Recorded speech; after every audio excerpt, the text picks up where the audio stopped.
Hello, welcome to Set Lifting Report. And John, I just want to let you know I am not the one that's on 2 or 3 hours from now. That is Usama. That's why I'm on 2 or 3 hours later.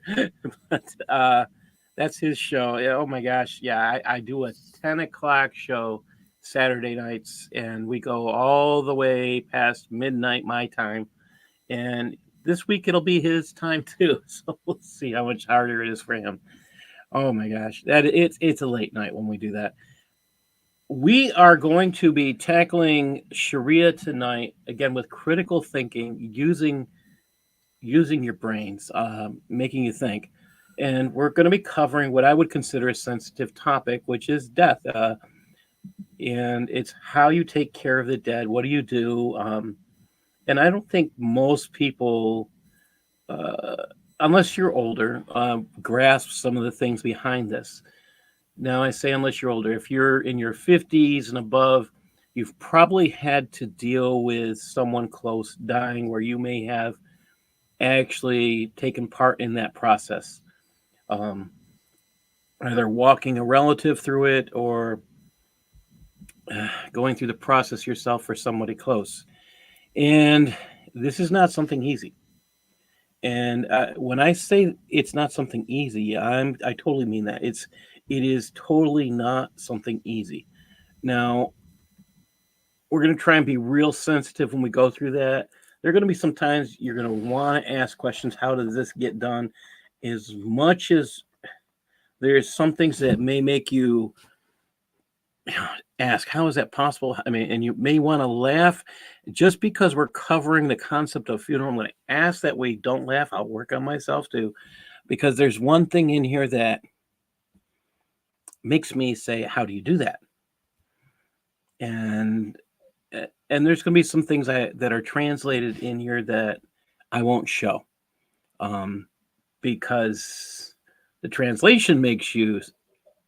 I've got to verify with a human being rather than the AI component. Make sure it's accurate, because if it's accurate, I still wouldn't show it. So that tells you something about Sharia, that maybe some things need to be exposed about the translation, but not everything should be put into a Christian form. Now, I do want to share with you God's word, because that's how I usually start.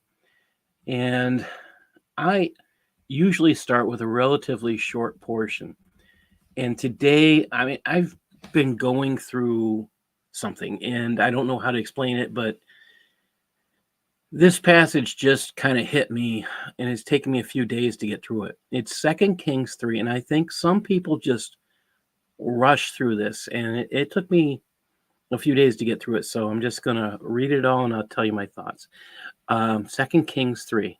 Now Jehoram, the son of Ahab, began to reign over Israel and Samaria the 18th year of Jehoshaphat, king of Judah, and reigned 12 years. And he did evil in the sight of the Lord, but not like his father and like his mother. For he put away the image of Baal that his father had made. Nevertheless, he cleaved to the sins of Jeroboam, the son of Nebat, which made Israel to sin, and he departed not therefrom. And Mesha, king of Moab, was a sheep master, and rendered unto the king of Israel 100,000 lambs and 100,000 rams with wool. But it came to pass, when Ahab was dead, the king of Moab rebelled against the king of Israel. And King Jehoram went out of Samaria the same time and numbered all of Israel. And he went and sent to Jehoshaphat, the king of Judah, saying, the king of Moab has rebelled against me. Will you go with me against Moab to battle? And he said, I'll go up. I'm as you are. My people are as your people, and my horses as your horses. He said, which way shall we go? And he answered, the way through the wilderness of Edom. So the king of Israel went, and the king of Judah, and the king of Edom, and they fetched a compass of 7 days' journey. And there was no water for the host and for the cattle that followed them. That's their supply chain. You got to have a supply chain if you're going to war. And the king of Israel said, alas, that the Lord has called these 3 kings together to deliver them into the hand of Moab. But Jehoshaphat said, is there not here a prophet of the Lord, that we may inquire of the Lord by him? And one of the king of Israel's servants answered and said, "Here is Elisha, the son of Shaphat, which poured water on the hands of Elijah." And Jehoshaphat said, "The word of the Lord is with him." So the king of Israel and Jehoshaphat and the king of Edom went down to him. And Elisha said unto the king of Israel, "What have I to do with you? Get you to the prophets of your fathers and to the prophets of your mother." And the king of Israel said unto him, "Nay, for the Lord has called these three kings together to deliver them into the hand of Moab." And Elijah said, "As the Lord of hosts lives, before when I stand surely, were it not that I regard the presence of Jehoshaphat, the king of Judah, I would not look towards you nor see you. But now bring me a minstrel." And it came to pass, when the minstrel played, that the hand of the Lord came upon him. And he said, "Thus says the Lord, make this valley full of ditches. For thus says the Lord, you shall not see wind, nor shall you see rain. Yet the valley shall be filled with water, that you may drink, both you and your cattle and your beasts. And this is but a light thing in the sight of the Lord. He will deliver the Moabites also into your hand, and you shall smite every fenced city and every choice city, and you shall fell every good tree, and stop all wells of water, and mar every good piece of land with stones." And it came to pass in the morning, when the meat offering was offered, that, behold, there came water by the way of Edom, and the country was filled with water. And when all the Moabites heard that the kings were come up to fight against them, they gathered all that were able to put on armor upward and stood in the border. And they rose up early in the morning, the sun shone upon the water, and the Moabites saw the water on the other side as red as blood. And they said, "This is blood, the kings are surely slain, they've smitten one another. Now therefore Moab to the spoil." Well, when they came to the camp of Israel, the Israelites rose up and smote the Moabites, so that they fled from them. But they went forward, smiting the Moabites, even in their country. And then they built, and then they, sorry, and they stopped all the wells of water and felled all the good trees. Only in Kirisheth that they left the stones thereof. Howbeit the slingers went about and smote it.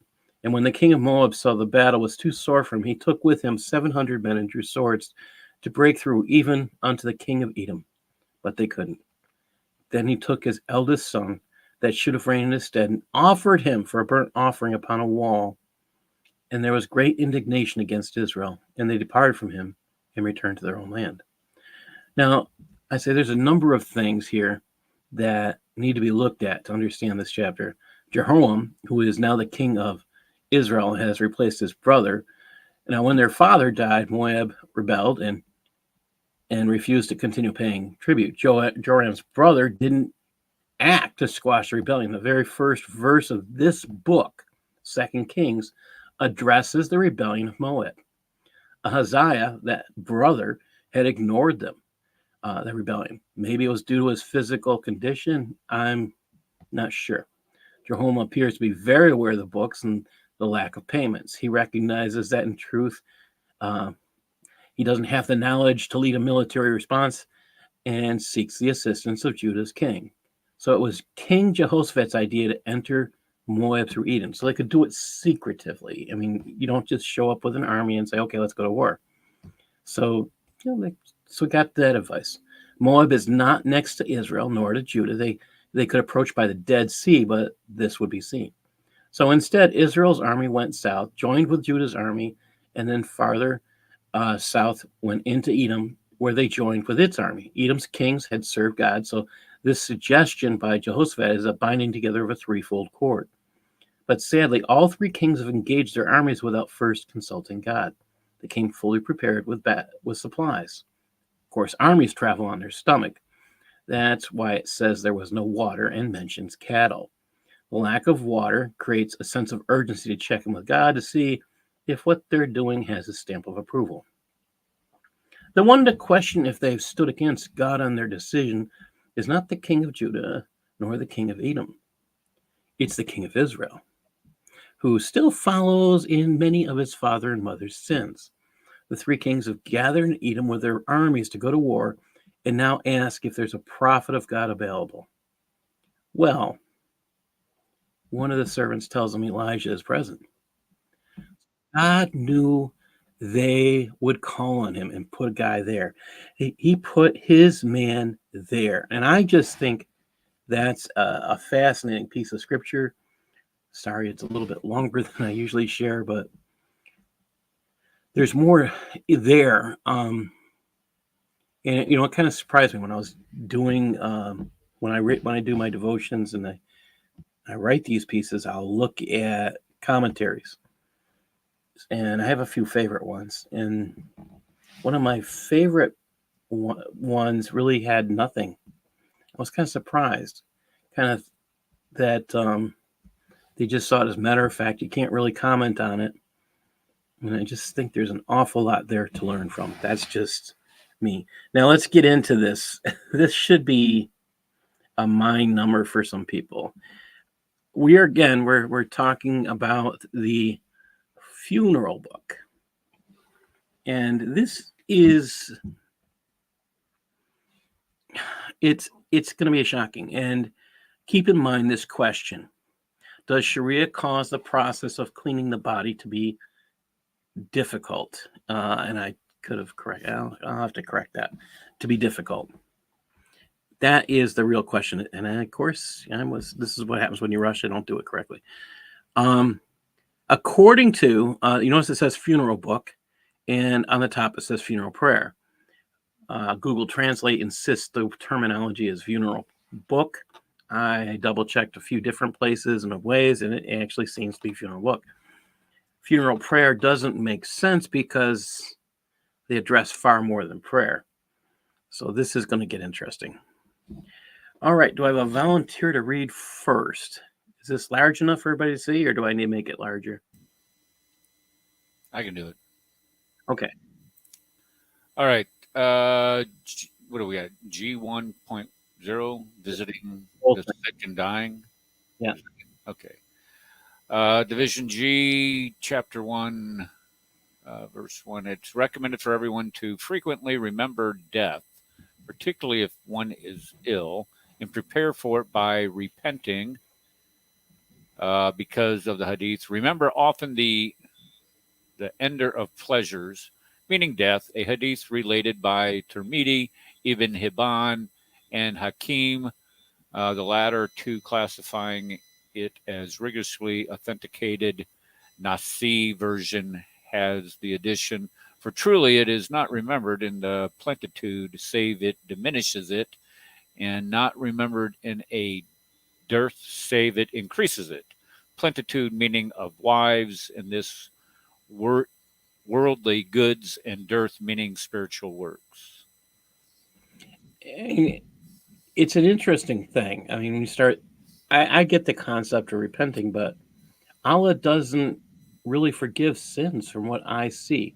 When you read the Quran, I mean, he doesn't punish sins. So why does he forgive them? And that just makes me think, what's the intent here? Are they saying that if they don't repent, they're going someplace else? I mean, this is something to think about. I mean, what's their real intent? Oh, you have to become Muslim. Okay, I get that they're saying that. Well, if you don't become Muslim, does that mean you're still going to hell? Or if you do become Muslim, are you going to hell? Well, that's what the Quran tells you. You're going to hell if you become a Muslim anyways. So why? I mean, why do anything? All Muslims are guaranteed that. So sad. Makes you think. All right. Ender of pleasures. Well, I think, that's a good point. Ender of pleasures would be Allah, aka Muhammad. Now, is this? I would say Muhammad believes he is the bringer of pleasures, but death. I'm not sure. I'm not sure if Muhammad would consider himself equated with death, though. I think they're talking about death, so I'm not exactly sure how that would go. Let's go on. And here we go. G1.2. Let's see. Darcy, do you want to read? Sure.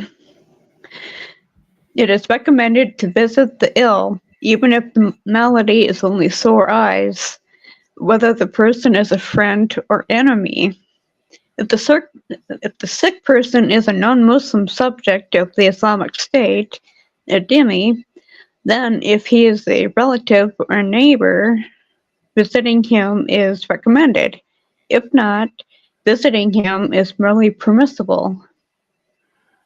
That's kind of confusing, isn't it? The way it's worded. Is it recommended or is it permissible? Yeah, that doesn't help my brain fog.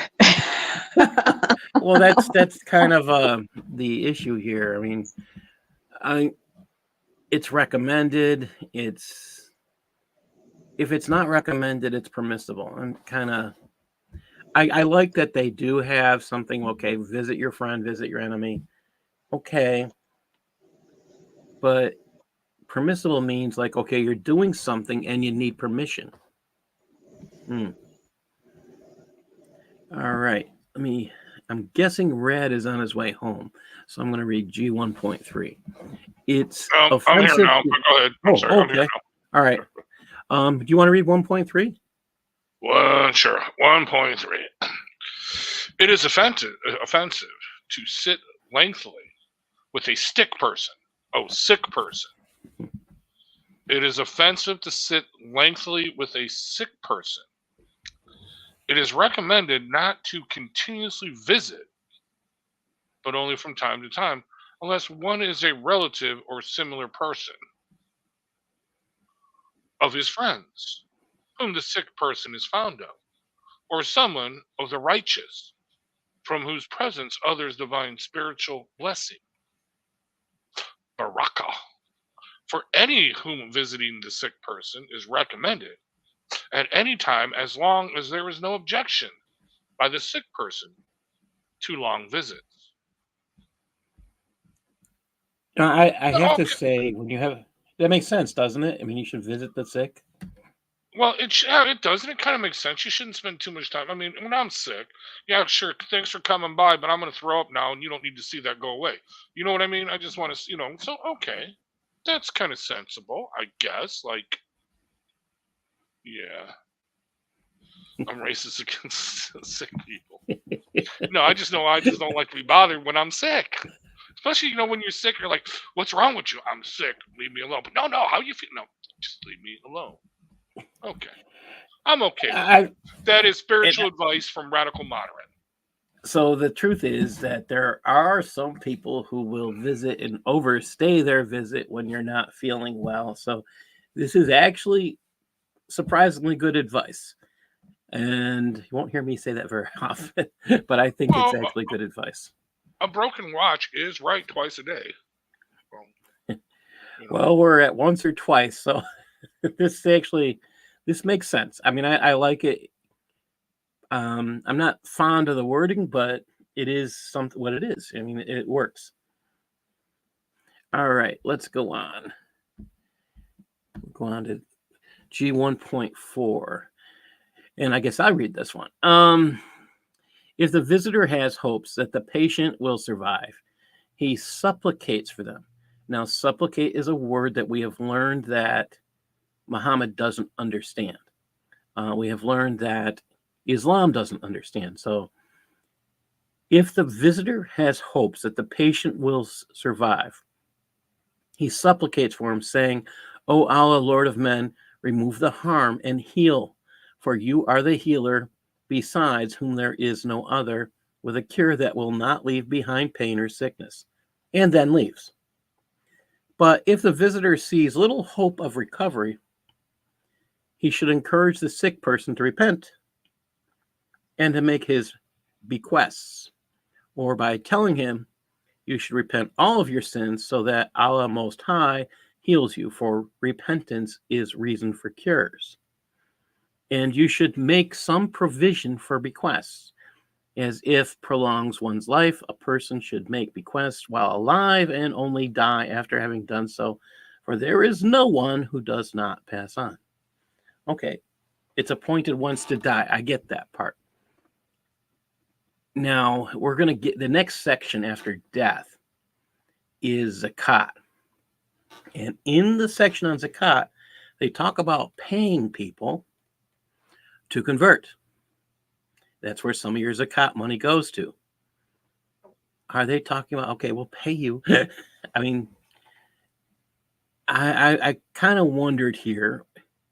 They're going to do things, make life easier for you. All you got to do is convert. We'll make life easier for your family. I mean, it almost makes me wonder if that's kind of what they're saying here. Person should make bequests while alive and only die after having done so.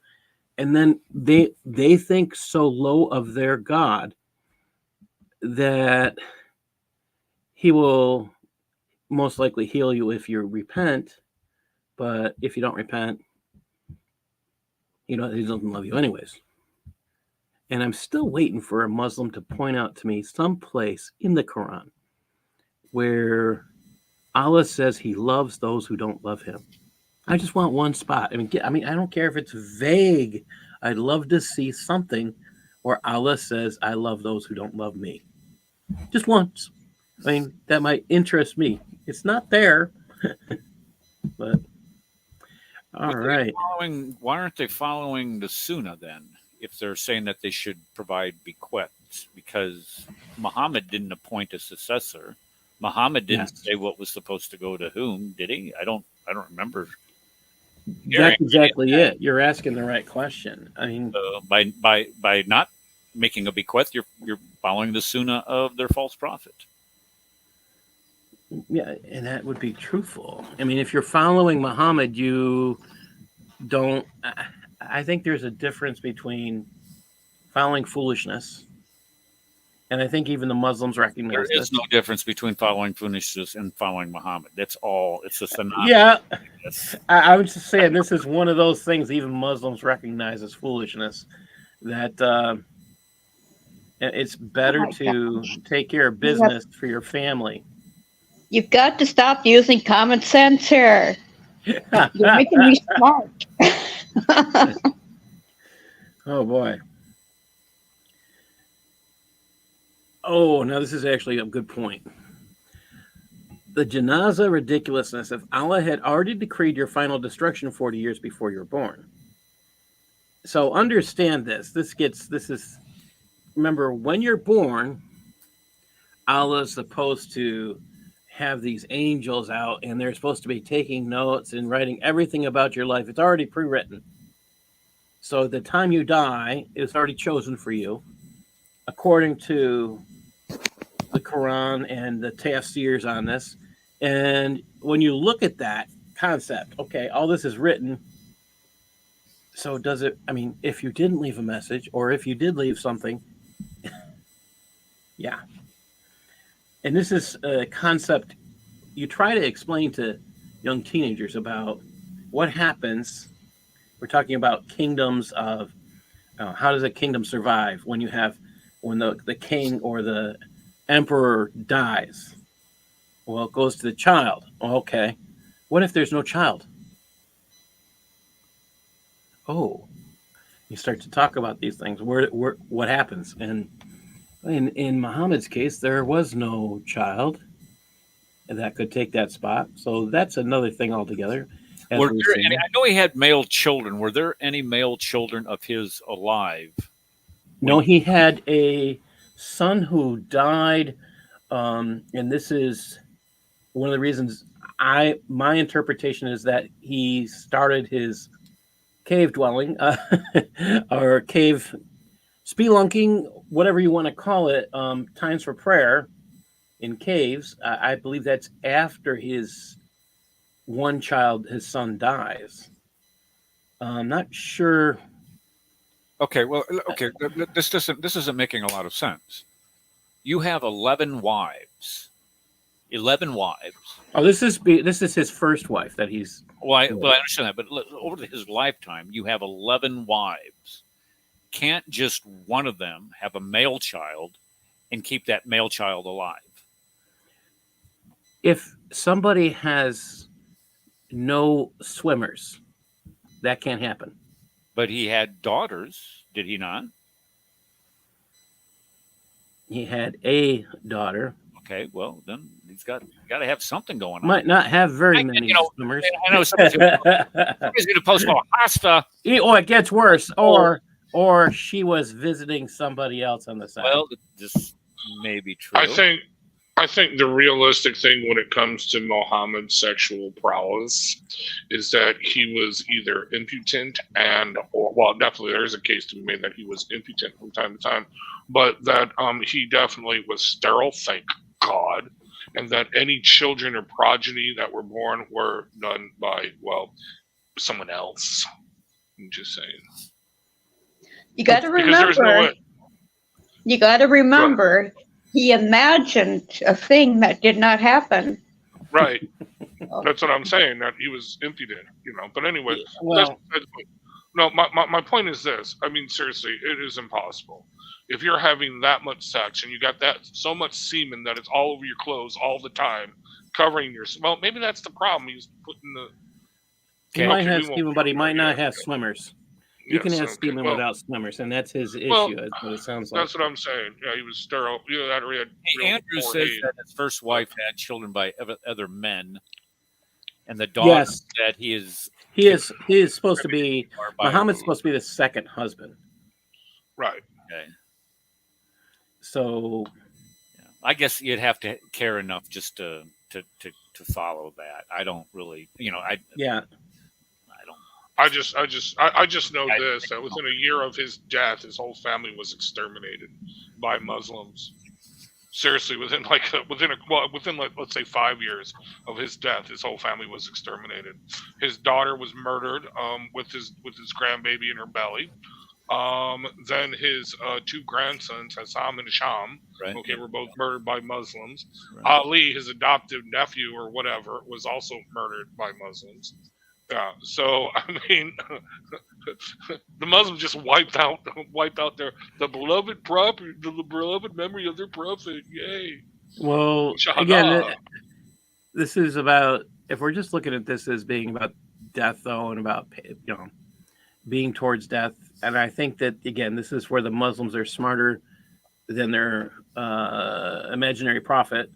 Again, there's nothing in the Quran that calls him a prophet. I still can't find it. This is where Usama and I disagree. I look at the word seal as a stamp of approval, which is a messenger. And I'm looking at it from the historical perspective, not from an interpretation. The fireworks on Sunday when they were arguing this fight on my show. I mean, it was... Oh, yeah. Brad, Ed, Connie... Well, they were beating each other about the head and shoulders over this thing, and I'm just like, guys, he's a messenger. He's not a prophet. Right. That's what the scriptures say. That's what their scriptures say. It was over Israel. What do we call it? No, not Israel. Palestine. That was it. I'm sorry. Or we'll use the Arabic pronunciation, Palestine. Palestine. Yes. Palestine. I'm going to leave that alone. Everybody should know what that is. All right. Not going there. I'm not saying what it is. If you can't figure it out, go look. All right.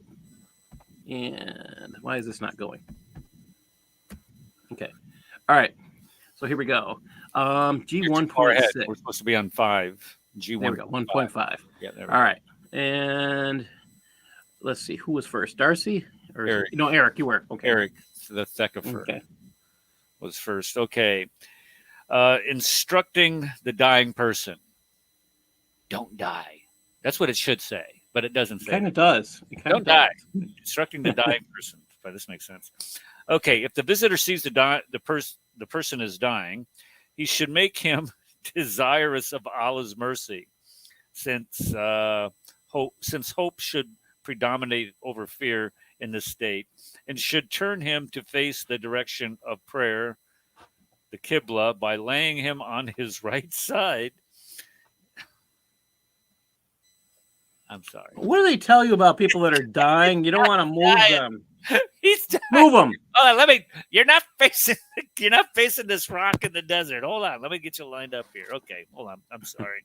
Don't worry. You're going to die, but we're not going to give you any hope. Don't wait. We're giving you hope, but no, we're not giving you hope. What do you mean you're moving me?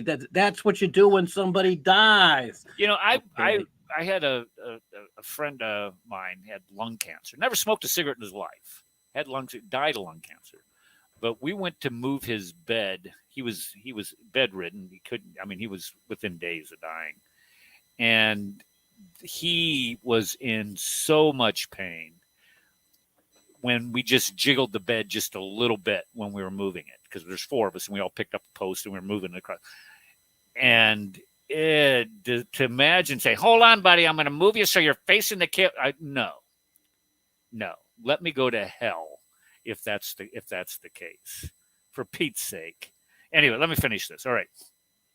Face him in the direction of prayer by laying him on his right side, or if impossible, on his left.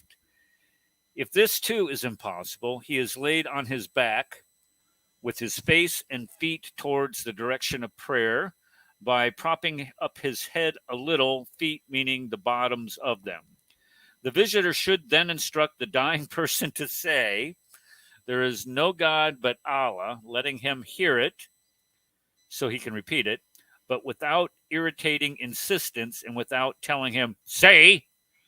When he says it, then he is let be until, what is that? What? Let be. It's very bad English. Yes. When he says it, let be until. When he says it, then he is let be. Okay, he's let alone. Okay, until he himself speaks of something else. It is recommended that the person instructing him to say it be neither his heir nor enemy. And so they're pushing.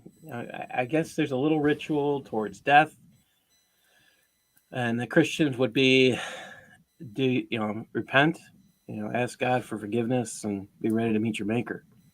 And if you're a Christian, you get to go with joy and take that nice little walk. But it's interesting. They talk about fear here. They talk about gotta face a certain direction. My question now is, you're going to hear the answer in a few minutes. What happens if they don't face that direction? It's going to come up. So it'll make you think. They're dying. You want them facing that direction as they're dying. Okay. Here we go. Darcy, can you read the next one? G 1.6. Just read the Sure. left side and we'll talk about what's on the right.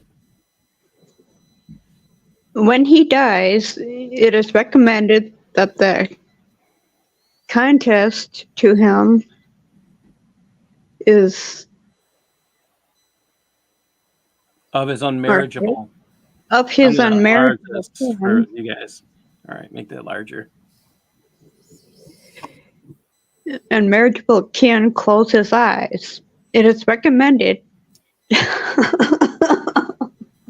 to close his jaws with a wide bandage tied above his head so that his mouth is not left open. 2, to make his joints flexible by bending the forearm to the upper arm, calf to thigh, thigh to stomach, and then straightening them.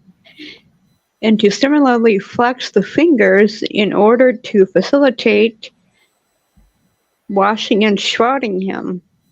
If the joints are flexed at this point, they remain flexible, but if not, it becomes impossible afterwards. So this is what we're talking about here is rigor mortis. They're breaking rigor mortis. And that is, the person is stuck in a position. It's hard to, we're talking about you're physically stuck and their body solidifies in a certain manner. It could be just as like I got my hands right here. And you'd have to actually physically grab the arm, pull it down. And that's what they're describing, breaking rigor mortis. Notice the part with the jaw. On the right, it says, and it's not here, which I found humorous. It says closing the eyes, and tying his beard with a wide band tied over his head so his mouth doesn't remain open. I thought it was interesting they left out the beard. I have no understanding why they thought the beard was, shouldn't be included. Okay, I got a nice beard. I'm not going to complain. All right. Again, they talk about the joints and everything. Can you finish 3 and 4, please? And I'll put this bigger. Yeah, 3, to gently remove his clothes and to cover him with a white cloth, tucking the edge under his head and feet so that they do not become uncovered. 4, and to place something heavy on his stomach to prevent bloating. So, did you hear them say that they have him stripped naked pretty much? They took off his clothes, right? Yeah, And now you have to cover him. And again, the part where they're putting something on his stomach is this has to do with what happens after you die is your fluids and everything, all the excrement will eventually come out. And that's part of this, part of the process. That's what it comes down to.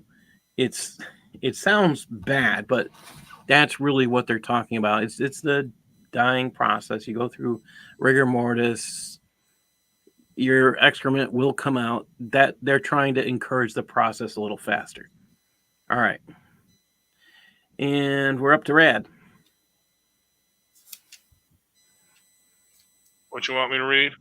Can you read 1 point? You know what? I'll have you read the first one on the right. You can see that. First one. 1.7? Yes. Okay. He is recommended to pay off his debt or pay it off. And he is recommended to hasten to carry out his will and prepare it. This if he does not fear that it will change. Otherwise, he must hasten to do so, to prepare and bury him. So I have problems with the way this is written. How is he, the guy who is dead?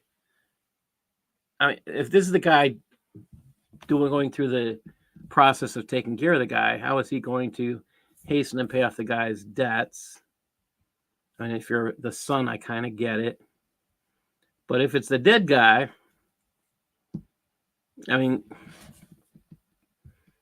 does taking care of someone who's died, does that now make you responsible to pay off their debts? I mean, these are questions we probably should ask. From what I'm reading here, either that makes the dead guy responsible for paying off his own debt, or it makes the guy who's taking care of him responsible for paying off his debt. Does anybody else see that too, or is that just me?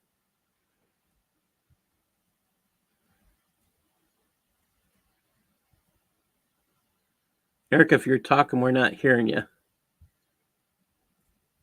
I'm sorry, I missed that. No, I'm trying to understand it. I mean, you're supposed to pay off this guy's. Let me read the other one. It's recommended to hurry in implementing his bequest and readying him for burial. Burying him is unlikely. The body rapidly change. Obligatory is likely. That has nothing to do with it or creditors. It sounds like the guy who does this stuff is now responsible for paying off his debts. Right. Well, maybe being the executor, per se, what we would say a modern equivalent of his executor, to pay off his debts, execute whatever bequests he might have had. Because I'm sure they didn't run things through probate or have a lengthy. That's a good explanation. That makes sense.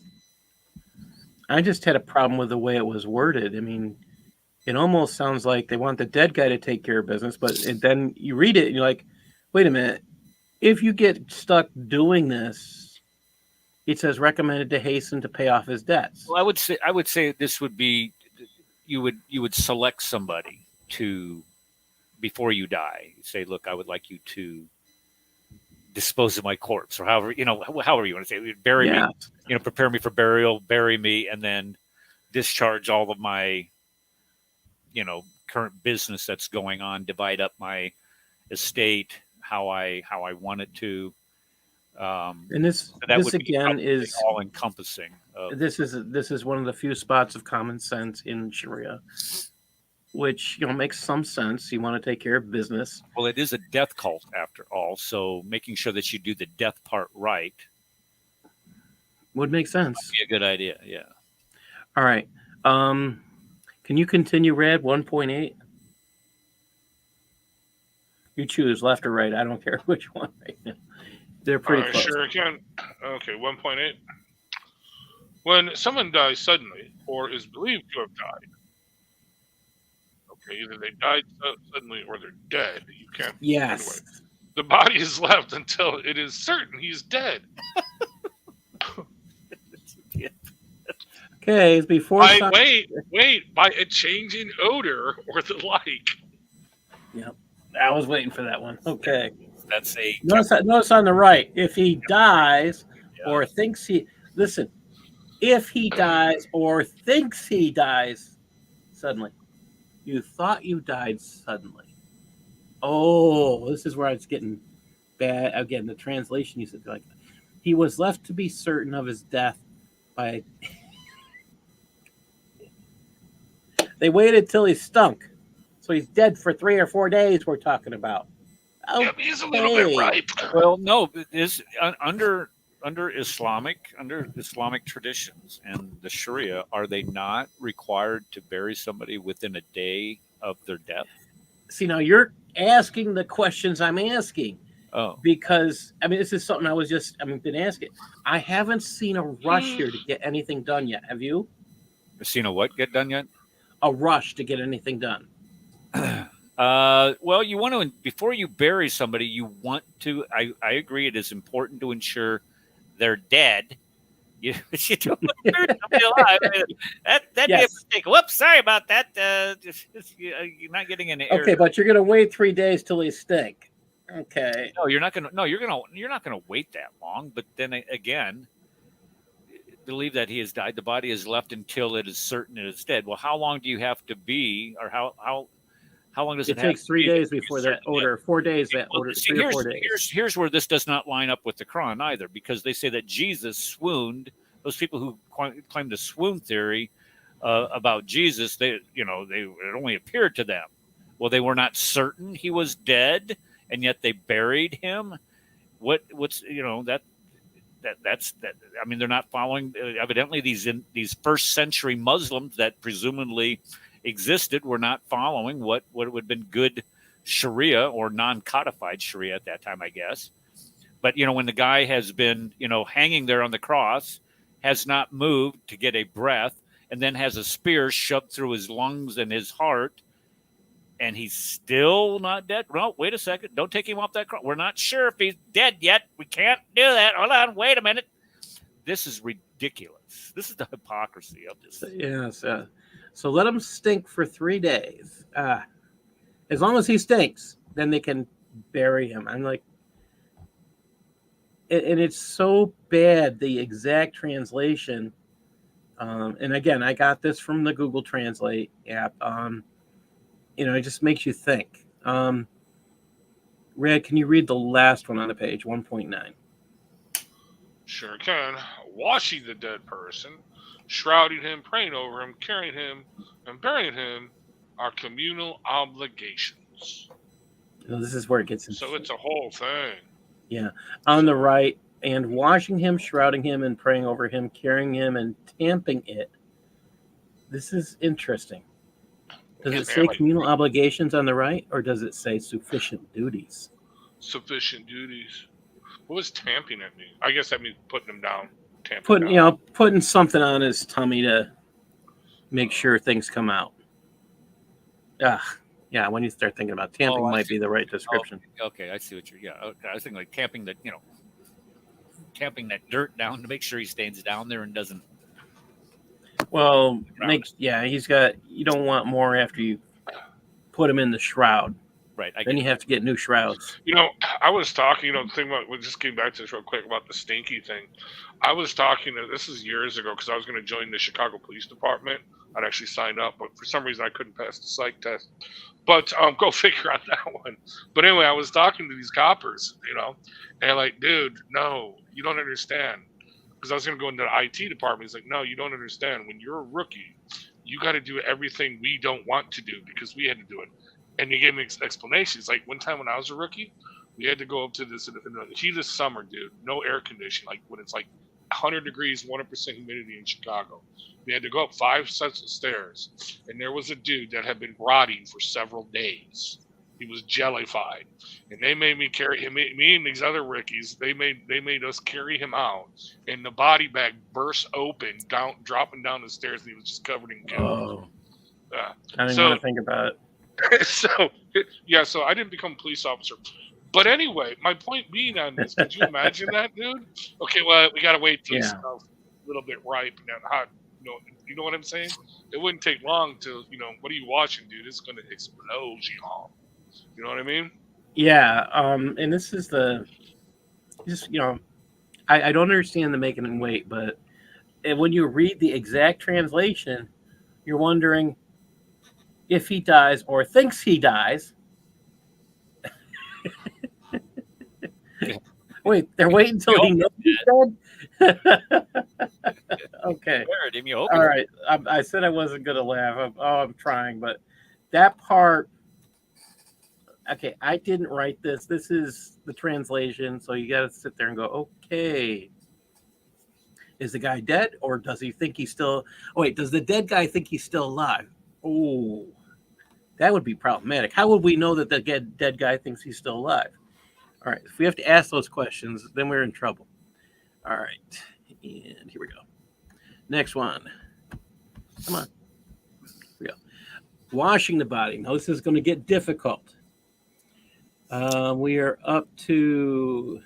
I'll read this one. Washing the dead. Washing the body. You notice it says on the left, washing the body, and on the right, it says washing the dead. I thought that was interesting. Hold on. Oh, can you back up? Can you back up to... Okay, never mind. All right, never mind. I'm sorry. Never mind. Okay. All right. On the left, who should wash the body? On the right, look at this. Why? Okay. There's nothing there. G2.2. I'm going to read from the left, and you guys look at this right. Look how simple. One sentence on the right. Then he should wash. Obligatory. The first is to wash it. Okay. On the left, when the deceased is male, the best suited to wash the body, anyone may wash it, but it is not permissible for a non-Muslim to wash the body of a Muslim. And non-Muslim relatives are as though non-existent in the following priority list. Oh, wait a minute. So, first responsibility will go to the father of the deceased. Then you have the father's father, the son, the son's son, the brother. Oh, it goes on. The father's brother, the son of the father's brother. Those named in the sequence given at, and they give a place. The men related to the deceased. The men not related to him. His wife. His unmarriageable female relatives. Now this list on the right. Let's check if this is right. The same. Let's make sure it's the same list. All right. It says he's a man. Okay, we got that part. Better to wash him. The father. Okay, got that. The grandfather. Got that. The son. The son's son. You see that? The brother. Then the uncle. The cousin. All right, we're seeing this. Then the men are relatives. Those men, and then foreigners. Then the wife. I have blanked out a piece here because it said something I'm hoping is inaccurate translation, but if it is, they don't want you to read it. Did you agree with that, Eric? That they don't want you to read that, which you're going to Okay. uncover? Yeah, I would hope. No, I'm not uncovering that. I would. I want. So yeah, we looked at that before the show, and yeah, I would hope so that you would not want to. They wouldn't want us to know this. Get that one out there. No, it's pretty sick. I'm going to say if you go to Reliance of the Traveler and you look at this section and you use the Google Translate app on your phone, which you could do right now if you wanted to, I'll even make it easier for you real quick. Use your Google Translate app on your phone, take a picture of it, use the camera, and the translation you'll get will open your eyes. And I'm going to say, make sure you're not drinking anything or eating anything that could be, yeah.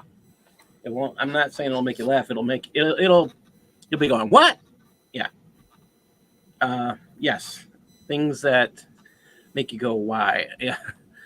So that one got me. I didn't expect that one. All right. We're back to Darcy. Yeah. I'm sorry, Skip. Are you okay? Yeah. Right. Can't read the first two words because Okay. that time.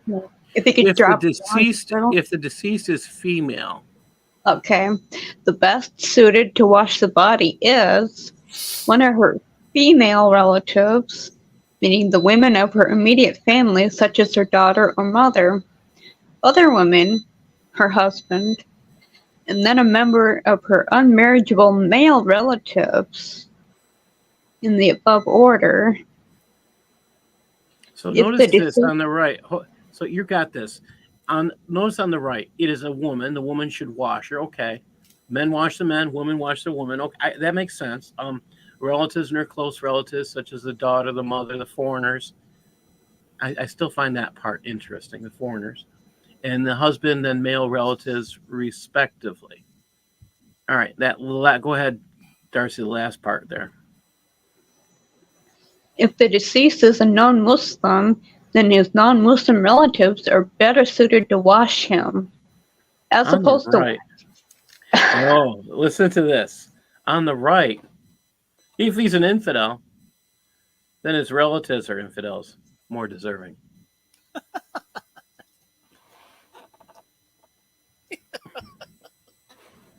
Basically, screw you. Too bad for you. That's kind of what I read here. Am I wrong? We're not going to wash you. You're too disgusting. Yeah, that's kind of what it says. Well, no, it does provide a method for washing infidels. If the deceased is a non-Muslim, then his non-Muslim relatives are better suited to wash him. Okay, they're better suited to wash them. It didn't say that, better suited. Apparently, somebody will do it for you, but let's get the infidel to do it. Right, yeah. If you're going to wash the kafir, you get the kafirs to wash the kafir. Yeah. You don't want to make sure that you don't. What's the word I'm looking for? And here is the most important question of the day. If there was a shortage of water, could they have done the washing with dust as they do in wudu? John, we're going to try and answer that question tonight. We are going to. Yeah, it's in the reading tonight. Oh, John, you're going to be saying, "Oh no, not again." It's the answer is in Shariah. Wow, I'm glad you asked that. All right, because that's what I asked when I started reading this section. All right, Rad, can you read G2.5, please?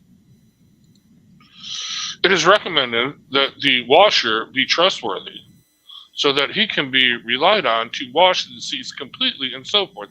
Yeah, you don't want to skip over that. If he notices something good, it is sunnah to mention it. But if he notices something bad, it is unlawful to mention it, as this is slander. All right, let's be exact here. Good. It says on the bottom, the translation is, it's lamentable that the ungrateful person is trustworthy.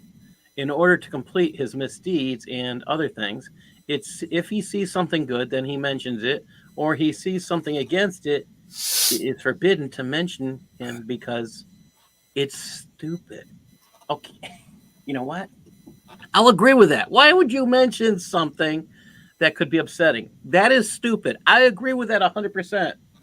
Would you agree with that, Rad? Yeah, I don't understand. What notices something good on a dead body that you're washing? That's what I'm trying to figure out. What the hell?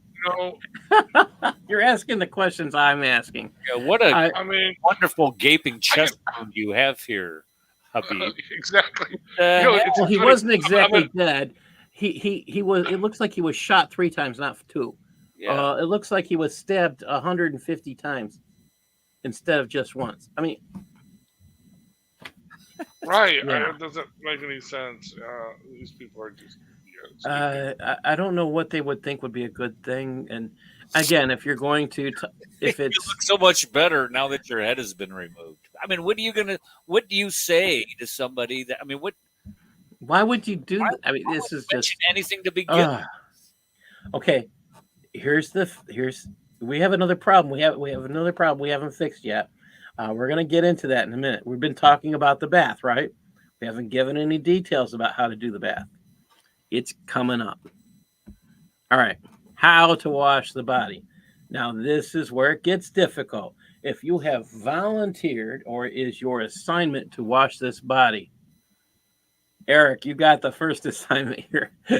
All right. Go for it. G2.6. Let's see here where I'm at. G20. Okay, how to wash the body. If no coast is available, you must go. And that's not No, what it says. it is obligatory. It is obligatory. It is obligatory for the washer to keep the nakedness of the deceased clothes while washing it. Okay, wait. I know that's what I say. Didn't you just take off the clothes? You washing this guy down if he Okay. ain't naked? You made him naked, then you put a sheet over him, basically, or a shroud over him or her, and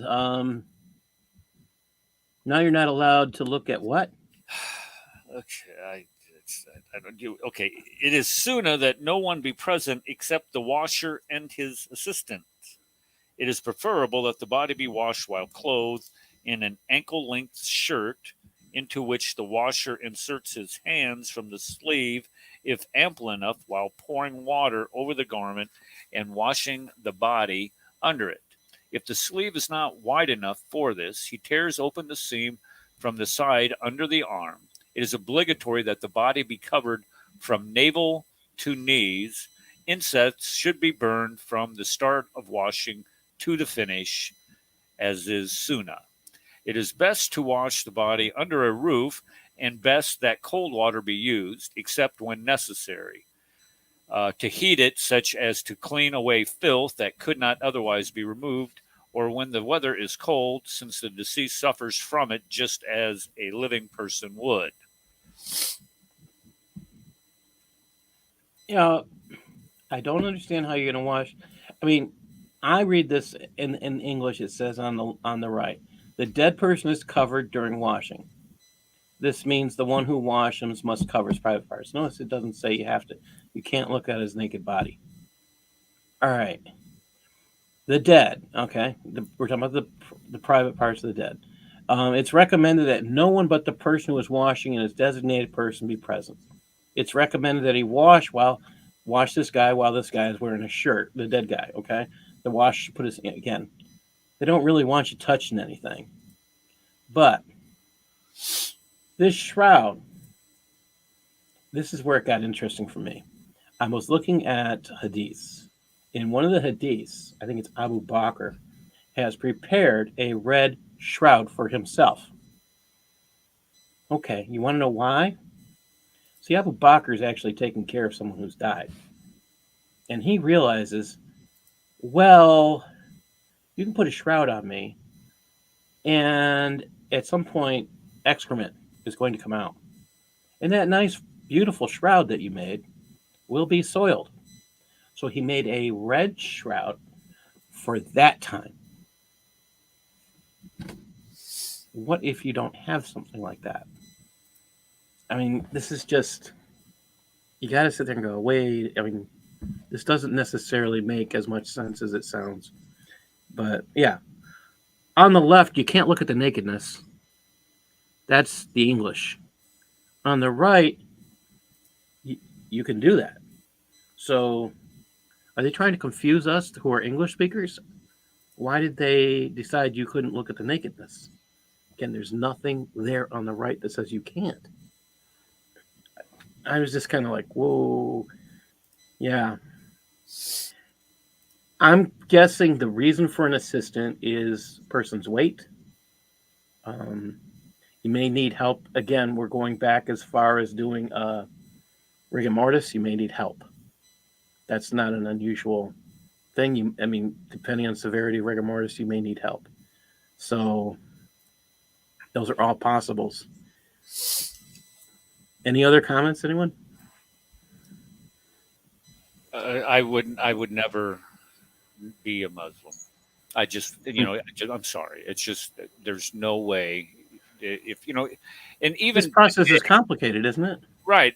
I mean, I'm sure there are processes and procedures for morticians that they have to follow today, as far as in the preparation of a body for burial, but that includes, of course, um, embalming and washing, and then sewing certain body parts together, um, and and all of that. But when you have to codify this, put this into law, I mean, this is ridiculous. I'm there with you. I was kind of surprised. What's that now? I'm there with you. I was kind of surprised. I mean, as many times as I've raced through this, and now I'm going back and asking questions. It just makes me think, what was so important that this had to be codified? And that's exactly it. Well, For those of you who aren't history teachers, we're talking about made it law. It's kind of weird. well, when you look at what Muhammad did to his dead, what was she, his aunt? You could probably see that they want to put some type of prohibitions or guidelines um, on what you can do with the body in and around people. Yeah. If he did jump, because that there's a sunnah, or not a sunnah, a hadith that talks about him jumping into the grave on top of the dead body. I don't know if it was his aunt or who exactly it was. His aunt. It was who? What was that, Darcy? His aunt. It was his aunt. Okay, so there you go. I mean, who does who number one, who would write such a thing or keep such a thing in writing if you are revering this man? And if you're going to keep this in the hadith literature, what culture, if this guy is supposed to be the pattern of conduct of all time for people to emulate, what culture is that permissible in? Is there any culture on this planet that says that that's okay, that's permissible, or that's encouraged? And in this culture, you've already cleansed the person, you've bathed them, you have them in this prayer, in this clothing. I mean, they're in a sack, basically. And yeah, it just brings all sorts of questions. All right. I'm going to push this on. I do have one more comment. How do they know for sure that the body is actually getting washed when all they're doing is just pouring the water over? How do they know if the body is dirty or not when it's covered? The only thing that makes sense to me is if we ignore everything that's on the left and we look at what it actually says in Arabic. It doesn't say you can't look at them. It doesn't say that their body, the backside of their body can't be on a slab of some sort, and that you can wash, the water can go down. There's some things that are just not stated here in the Arabic, but they are stated in the English. So this has me asking all sorts of questions. Why did they tell the English speakers one thing and the Arabic speakers something else? So the Arabic speakers could laugh at them? I don't know. But it does make me think. I mean, there's so much concern that this is why you'll see Arab people who are in followers of Islam, the Arabic speakers consider themselves a little bit higher up. And maybe because they don't get taken for things like this, I don't know. All right, we're going to go on. I'll read G2.7. It is unlawful to look at the nakedness of the deceased or touch it except with a cloth. Similar, since direct contact without there being something in between is not permissible. It is recommended not to look at or directly touch the other parts of the body save the cloth. Now, looked at this. This is almost word for word the same in Google Translate. So, okay. And it was the same for the next section. Almost exactly the same. Here's the part I find interesting. It is recommended. That I find interesting, that part. Okay. To force the waste from the stomach. Recommended. Okay. To clean the private parts of filth. Recommended. When one is certain anything exited from the parts. Again, it sounds like it can leave them sitting in filth. It's just recommended. To give the body ablution. It's recommended. It's not a requirement. That's the part that really gets me. All right. To make the intention of performing the ghusl and then to wash. So you only have to intend to do it. You don't have to finish. And then to wash the head, the beard. Again, recommended. All of this is recommended. It's not a requirement. It's only recommended. I mean, this is just kind of weird. I'm going to finish this one up. Taking care each time to press the hand on the stomach. Again, they're acknowledging here that there will be excrement, that there will be things that come after the body passes away. That's not a question, but it's only recommended.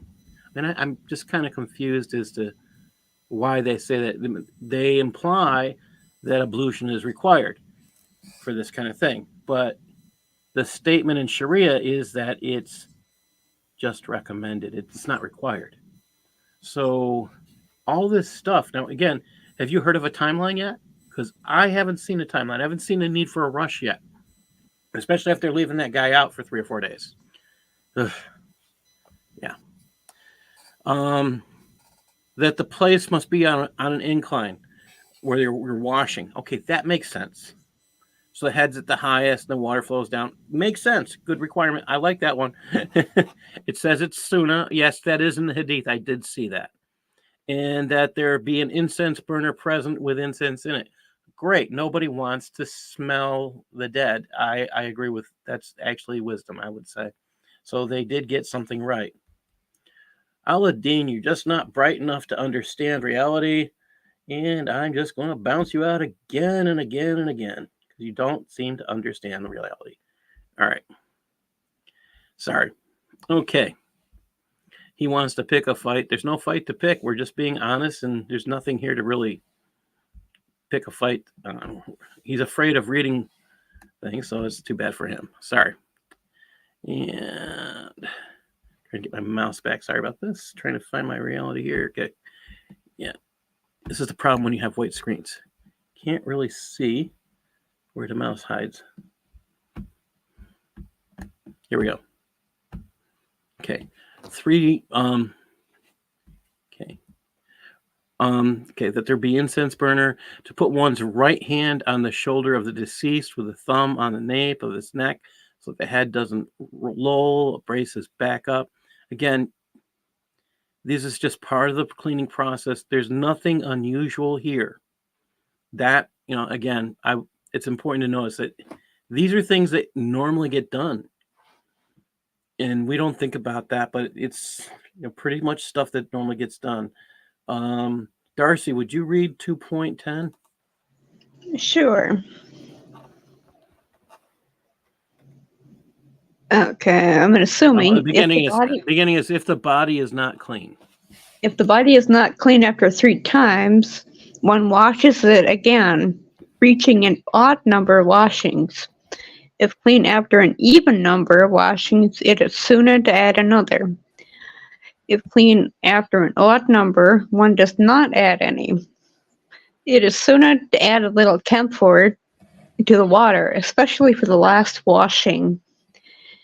The obligatory minimum for this purificatory bath or ghusl is that water reach all external parts of the body, and it is obligatory to remove any filth if present. Hold on. Didn't they say it was recommended before? Now it's obligatory? Yeah. So apparently what was recommended is now, Keep going. It makes you think. Yeah, and the body should be dried with a cloth afterward. If anything leaves the body after washing, only the affected area need be washed. Well, okay, it is not follow that rule. You can't look at the naked body that was in the English, which doesn't exist in the Arabic. We have a problem. But yeah, interesting. It is not necessary to repeat the ablution or bath, even if the excretion is from the front or rear private parts. Ew, stinky. Yeah, well, that's going to happen. That's part of the dying process. Now, you notice the star. That's the end of that section. All right, we're going to go on to the shrouding part. So, Houston, who was it? Who was it? Asked that good question.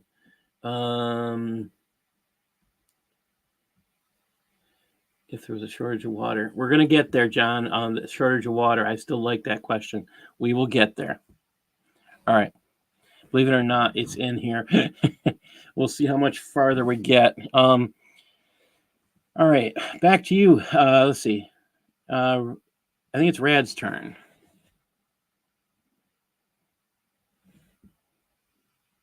Rad, are you here? Or okay. Yeah, I'm here. What do you need me to read? Okay. Sorry, I couldn't find the button. shrouding the body. Yeah. Okay. G31. Go. Yeah, all the way Then down. Okay. Then the body is shrouded. Obligatory. 3-2. If the deceased is male, it is recommended that he be wrapped in 3 washed or not to do white shrouds. So you're recycling your burial shrouds? Well, that's an interesting point. So these burial shrouds. It looks like they're not necessarily new clothing. It looks like they are taken from some other form of cloth.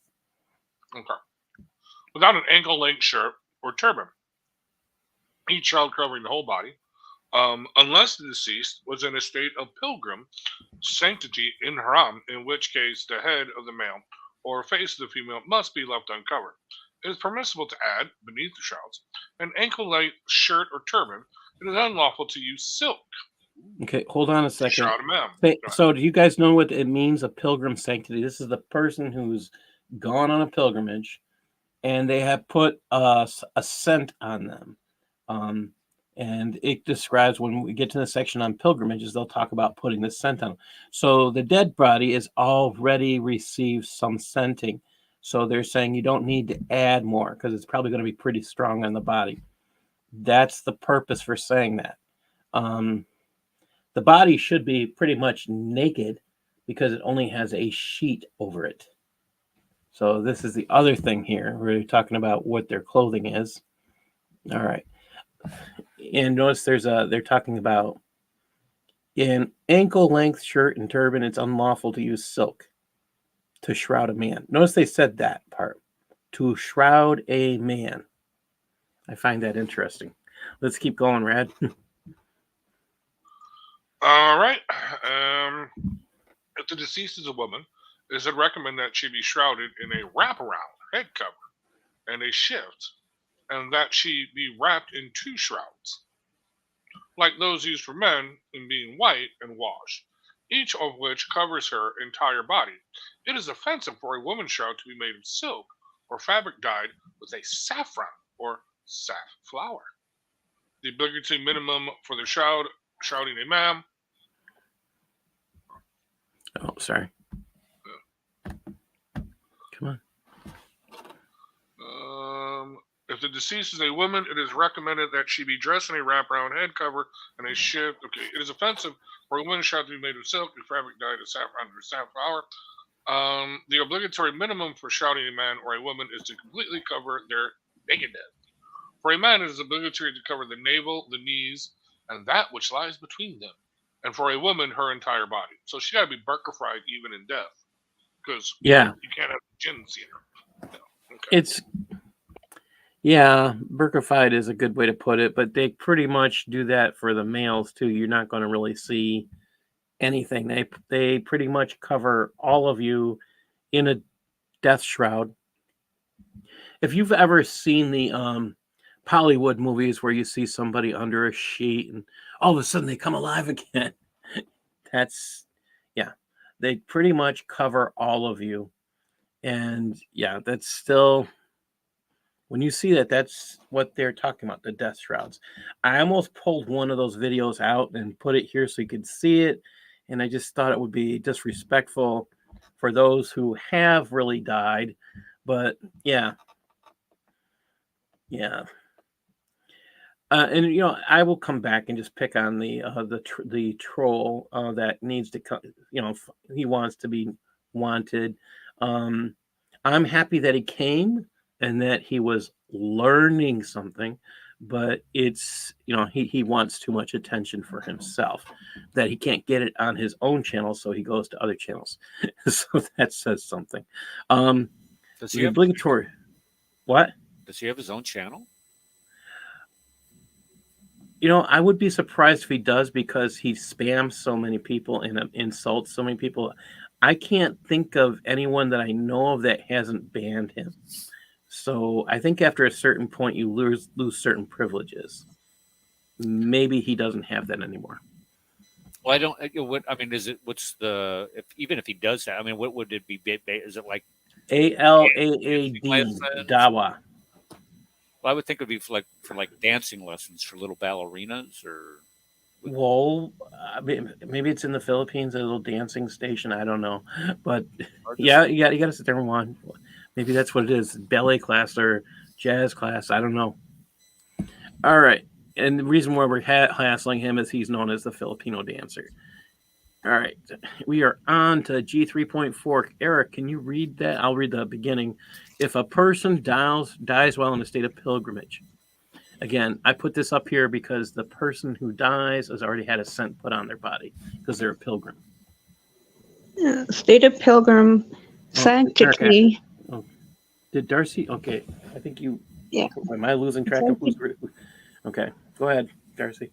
It is unlawful to scent the body, to dress it in a garment with any sewing on it or in it, if male, and to cover the head of a male's body or the face of a female.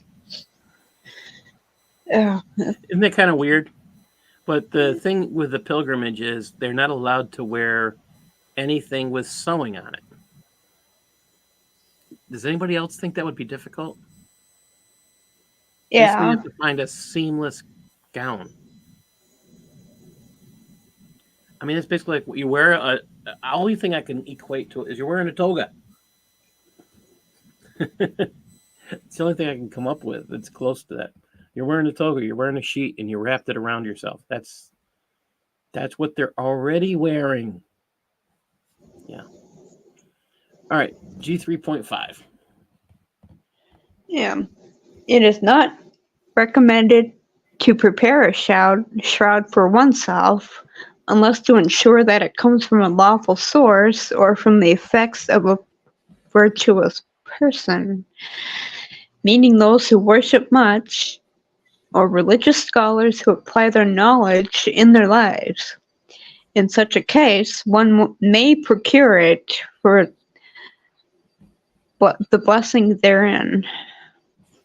So you prepare a shroud for yourself, but don't prepare a shroud for yourself. We kind of heard you don't do this. You don't prepare it, but you do prepare it. But you don't, but you do. And this is Shariah. Not sure what the actual answer is, because we just read it a little ways back. You don't do it, but you do. I mean, you got to remember the prophet didn't know, and Aisha actually testifies in the hadith that there was 3 shrouds that he wore. So it's just kind of, you're sitting here like, what's going on? All right, let me just double check where I'm at in here. We might be stopping for the night because Red and I had something we wanted to talk about, and I just want to double check where I'm at. Sorry, guys. Just want to double check. Here we go. And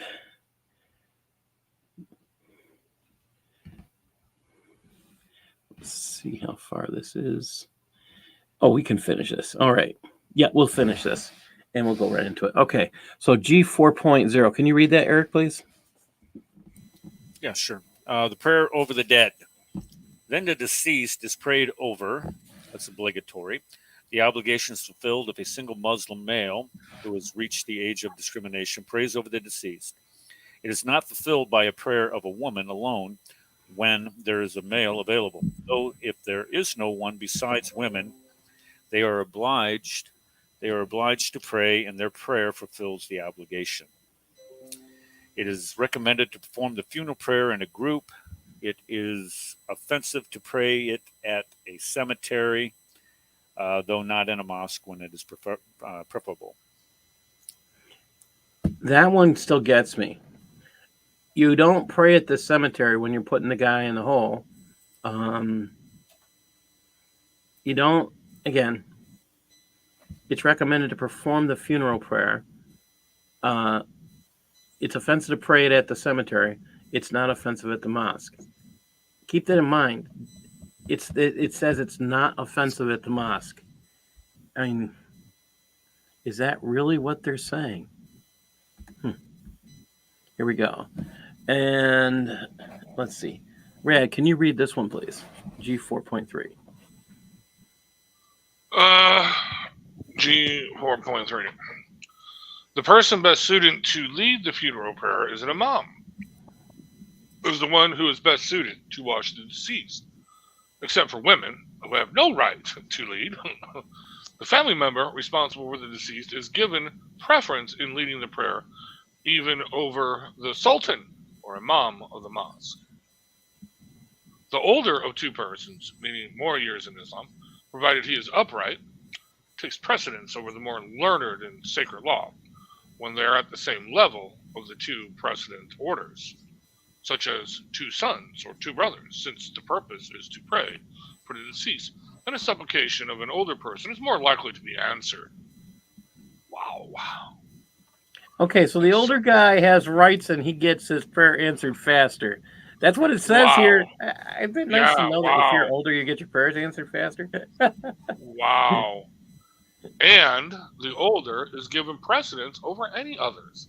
At that level, though they are of the same age, the one is chosen according to the older, or the order used for the immature. Imamate.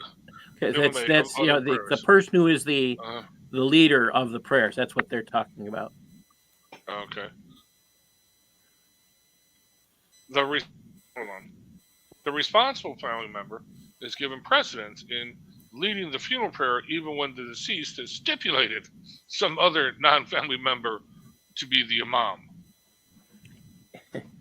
So Shariah says, hey, it doesn't matter what you planned.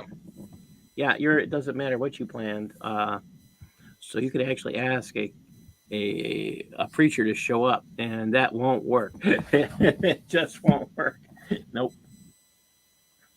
That one kind of surprised me that you could make arrangements, and because they're not family members, they're not the oldest person, you get overruled even though you're dead and that's your wishes. That stuff makes you think, like, why is it so why don't you let the person have what he wanted? It's his last wishes, that's how I look at that. But all right. Eric, I'm going to ask you to read these two, and then I think we're done for the night. I'll double check that. Okay, Division G, Section 4, Paragraph 4, placing the body for the funeral prayer. It is recommended in the funeral prayer itself, where the deceased enshrouded is on a bier in front of the imam and lying on his right side, facing the direction of prayer, that the imam stand by the head of the deceased, if male, and that by the posterior, if female, because this better screens her from view. Okay. So he's got to look at her butt instead of her. I'm not. Well, it's not exactly a thick fabric is my best way to look at this. And she's, yeah. He's standing by the posterior if female, though. I mean, that's, he can't see. He's seeing a lot more than he should see. That's my, yeah. Maybe he's there because he wants to look. I don't know. Well, if that is on your mind. Of a dead person. Yeah, of a dead person. If that is on your mind of a dead person, and you're checking that out, What are you being? Why are you an imam to begin with? I mean, what kind of sick? Well, let's- it's most likely, I will say this, if it's a female, he's most likely, it's not usually a male that gives that speech. It's usually a female. That's what you're going to hear in here. Okay. So it's usually a female that gives that speech or that leads that. All right. Well, I'm gonna go do some voodoo when this show's over. Yeah. If there are several G4-5, if there are several bodies, it is best to perform a separate funeral prayer for each individual, though it is permissible to pray for all of them in a single prayer by putting the buyers directly in front of the imam, as in one after another, parallel with the rows of worshipers, each body facing the direction of prayer. The closest body to the imam, if the dead differ in gender, should be an adult male, then a boy, then a woman. Though, if all are male, all female, or all boys, then the best Muslim, then the next best in piety, abstinence from the world of God-fearingness, and all praiseworthy traits, and so forth. If bodies are brought successively, the first one brought is placed closest to the imam, even if a prior arrival. Is this like a factory of dead? I mean, what is this? If bodies are brought successively, the first one brought is placed closest to the imam, even if a prior arrival is less virtuous or is a boy, though not if a female, whose body should be placed further from the imam than if a male brought subsequently. Yeah.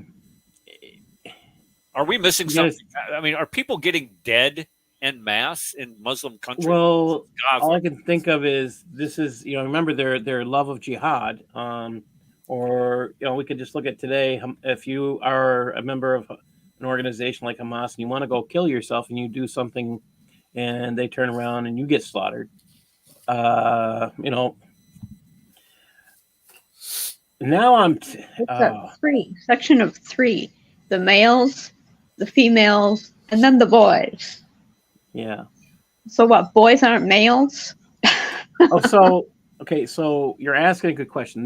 The term that they're calling a boy is a boy who has no pubic hair. So he hasn't entered puberty yet. That's how they're differentiating. That's why they're keeping him different. And that, unfortunately, is learning those sick things about this faith structure.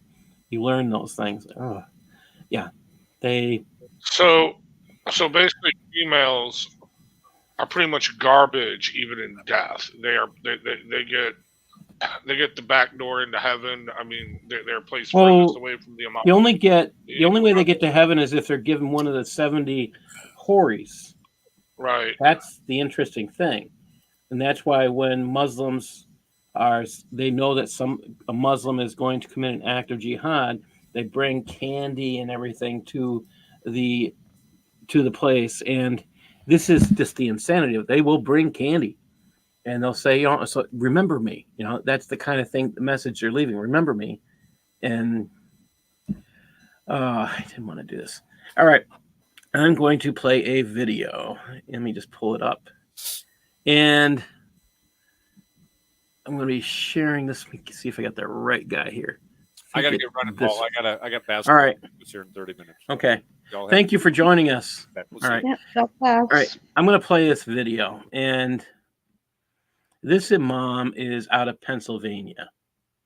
And this is a care imam. And this is, I got to put this in the right spot too. This imam out of Harrisburg, Pennsylvania, he gave this speech on January 12th. So this is not something new. It is something very recent. And come on, just move over there. Oh, joy of joys. Just trying to move something from right to left, left to right. Here we go. And now I can go back and share this. Here we go. Please let me know if this sound does not work. I'll try and make sure everything's working. Here we go. And this is the care imam from January 12th of this year.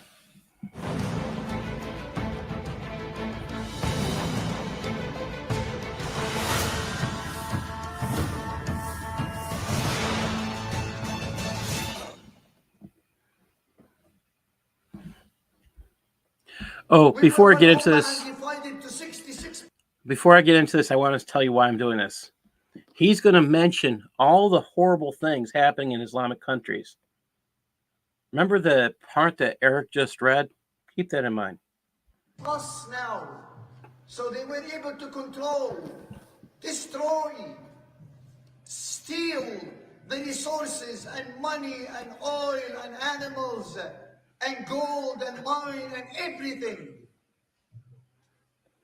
And control the Muslim Ummah countries.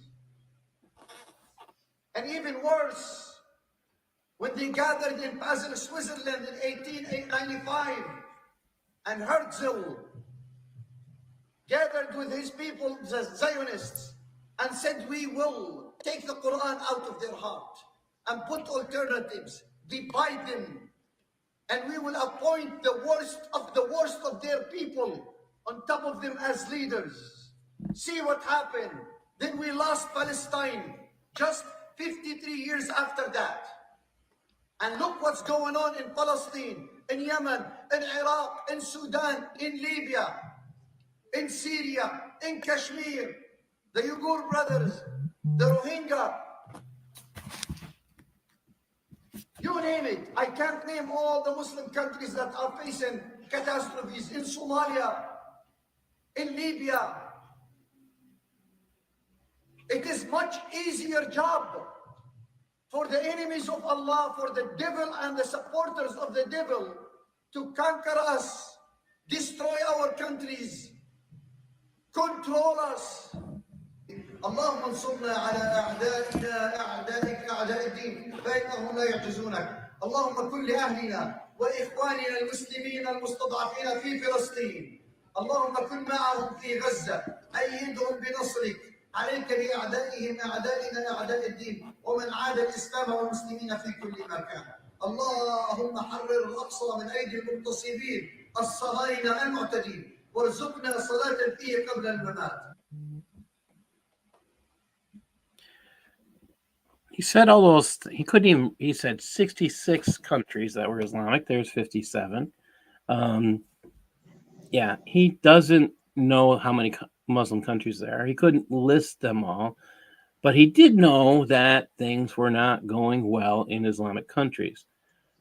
So, are they getting themselves killed off? Are they killing each other?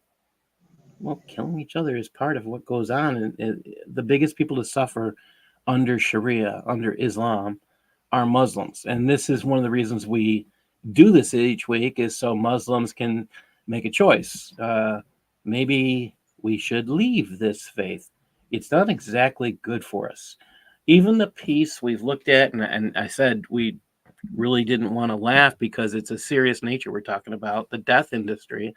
I mean, why did they decide you had to keep it secret? They want the English people to try and not look at nakedness when they're supposed to be cleaning it.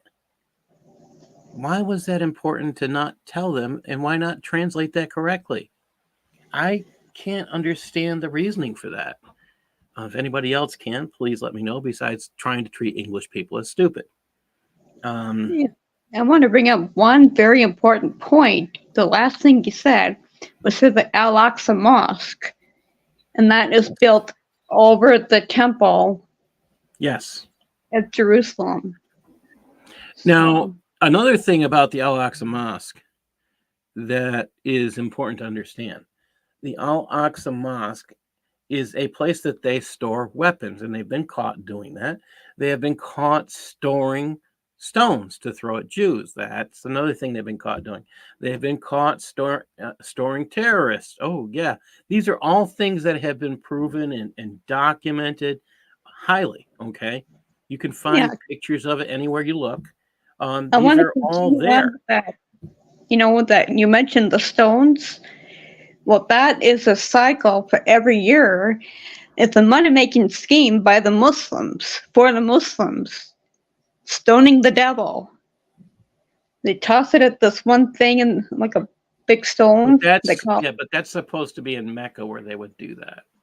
So right, but the stones that they collect in that mosque they throw at the Jews. That's what they do with that.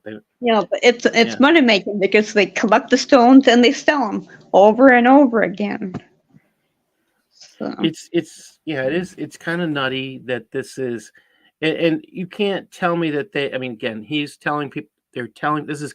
There was so many imams that went out January 12th, and they got caught by memory for telling a lot of lies.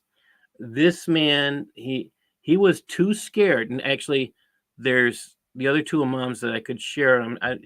There's actually four altogether that I have.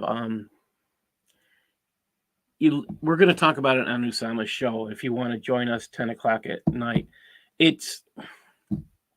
there is just so much that they lie to their own people to create hatred. And this is one of the things that when I first look at this and I turned it to Usama, and again, we're going to cover this Saturday night.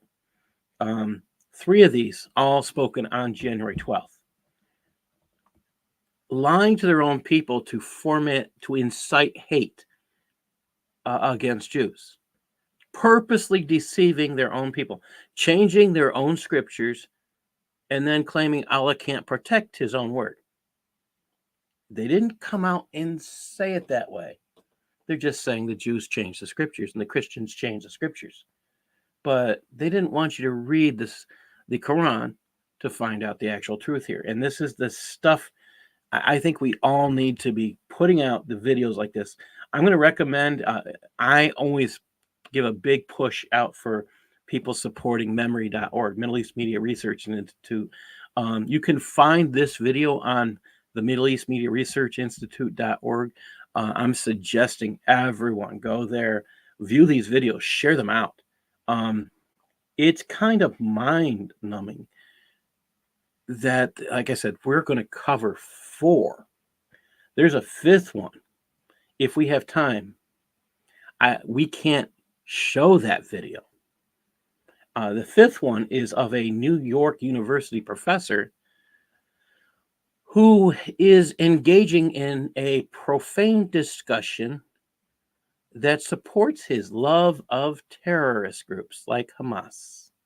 And his support, he's calling anybody who says babies were killed by Hamas liars. Again, he's doing everything he can to do propaganda for Hamas. He got suspended instead of fired. What fired him? Why would you say these things? And it's highly, highly documented, saying that there were no babies killed, there were nobody, all these things that they're lying. One of these, again, I'll stay on this track because we could not, as a Christian organization, play any part of what he said because it was that profane, that laced with profanities. And this is a man sitting in a college classroom teaching young teens, early 20s, using that kind of a vocabulary at the New York University. How that has a place in an educational institution, I'm at a loss. I don't grasp that. I really don't.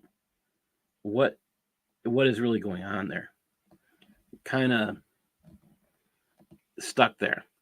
Now, I did want to get into one other thing tonight, and it's political. And I want to thank Rad because Rad brought it to my interest. And I am going to pull up something that Rad. Don't thank me. Oh. Don't thank me. Thank Twitter, man. Okay. No, seriously. Thank Twitter and let me thank explain this. DOJ. Yeah. Yeah. Okay. So when I first saw this come across my Twitter feed, I was like, "Oh, this has got to be a joke." I saw it on. Yeah, that's what I thought. Yeah, and wokeness, which is usually pretty good. It's like a libs of TikTok, a spinoff of that. But and wokeness had it. I'm like, "Oh, come on, dude!" I actually did chime in. I said, "Oh, come on, man! This can't be true. You can't be posting this stuff because then it's going to be recopied, repasted, and everybody's going to make fun of us saying that we're promoting false information. Knock this off." And then I got a reply that said, "No, dude, it's real." And because I'm looking at, because Fox News, CNN, all the local news stations, they're not having anything. And I've noticed this as a pattern. I hear it first on Twitter, literally every time, and then like a half an hour later, it pops up on the regular news feeds. So I'm like, okay, so I go and search it. Sure enough, I come up with the Washington Post article, New York Times, USA Today. And I'm like, okay, but they're not showing the document. So then I found it on pbs.org where they actually showed the document. And I just did a search for remembering, and it came right up to that section. I'm like, you have got to be kidding me. And Twitter is now exploded, dude.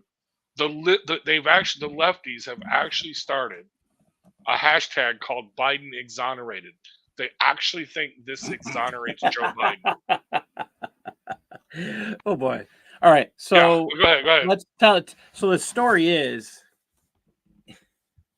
please, this is where red, this is supposed to be, this is the way this is supposed to be the DOJ investigation of Biden's illegal possession. I'm saying illegal. He is not and never was the president of the United States until he took office, which means the possession that he had of these top secret files were not legal. As president of the United States, he could declassify things. As vice president, he has no ability to do that. Even a president taking things off site is a legal way for him to declassify. What do I mean by legal? There's no stated method to declassify anything, except for the president has the permission. He's the one who has the authority to do that.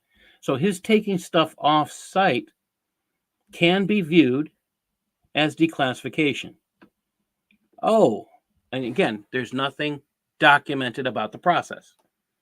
All right, for the president's process. By everybody else, they have steps they have to follow.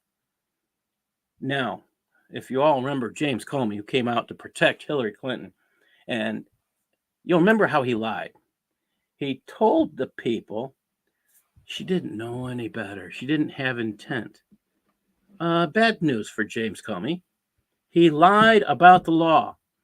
The law about these documents, there's nothing in there about intent.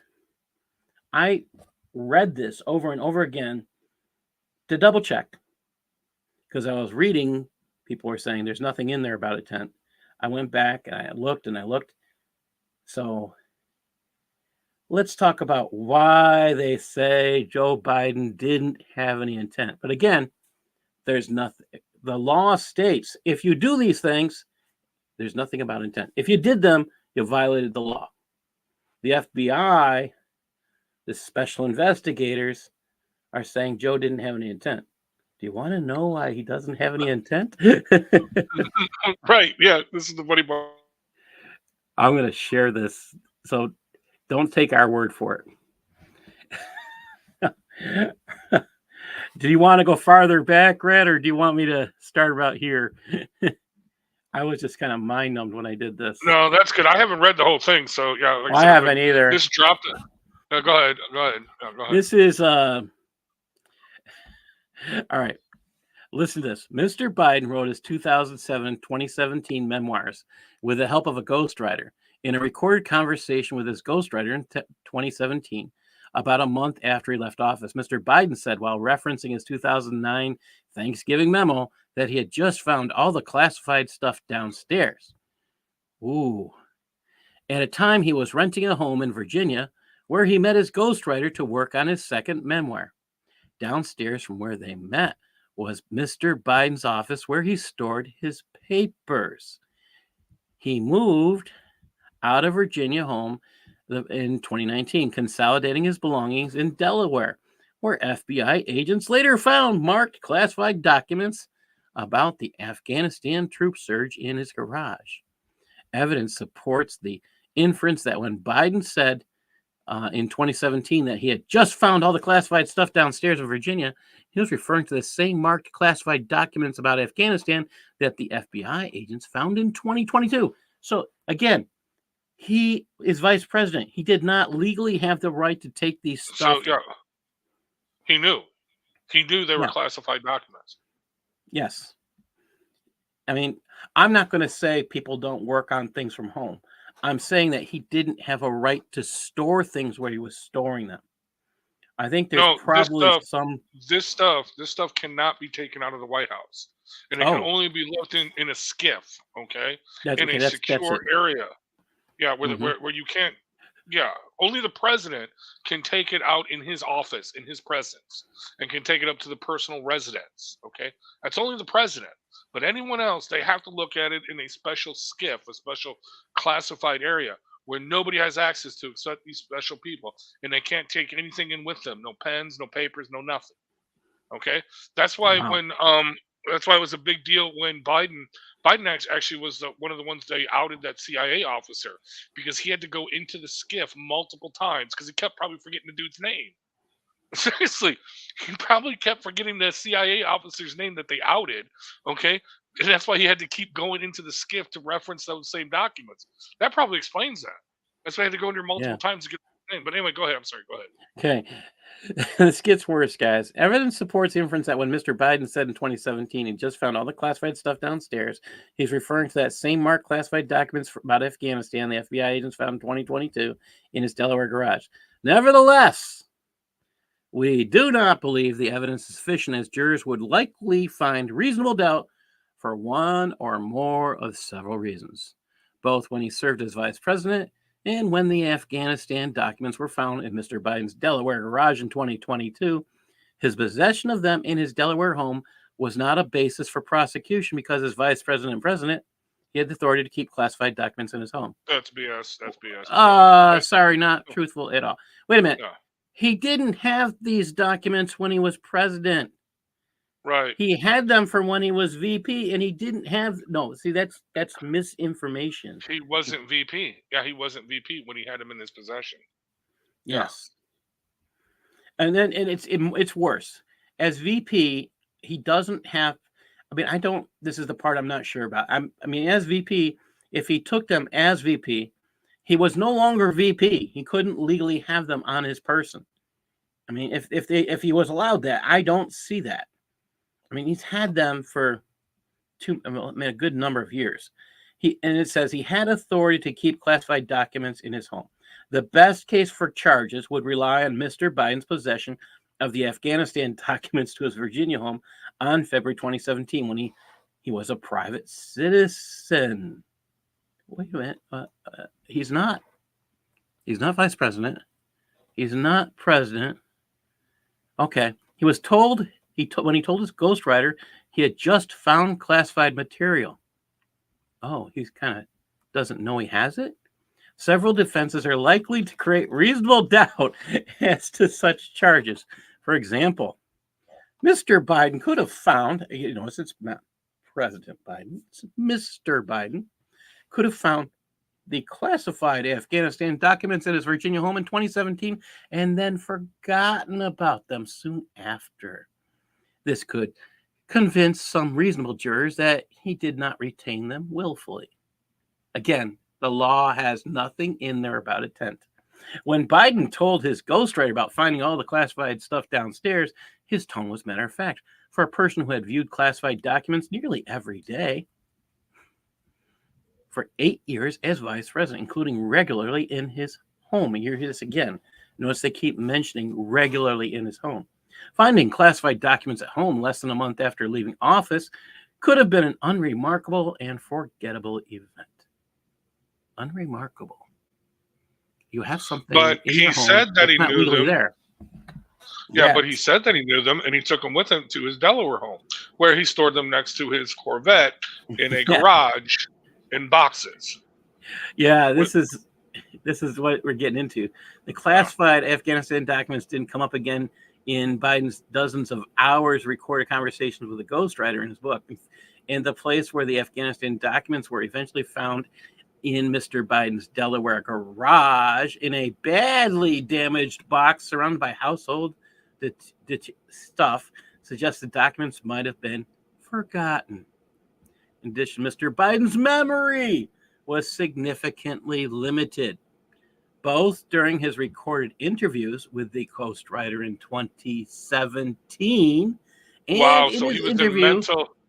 So he was in Yes. mental decline in 2017. Yes. Wow. And in his interview with our office in 2023, and his cooperation with our investigation. So they went back. This is the point that people need to pay attention to.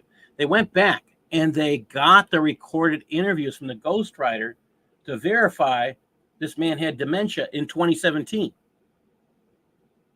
So the FBI, or the OIG in charge of this case, the special investigator, got these audio tapes, at the very least audio tapes, that reveal Biden has dementia or diminished capacity when he ran for office against President Trump. And that's why he ran from his basement. Keep thinking about that. That's what this is saying. And his cooperation with our investigation included by reporting to the government that the Afghanistan documents were in his Delaware garage will likely convince some jurors that he made an innocent mistake rather than acting willfully, that is, with intent to break the law, as this statute requires. It does not require that. That is a lie.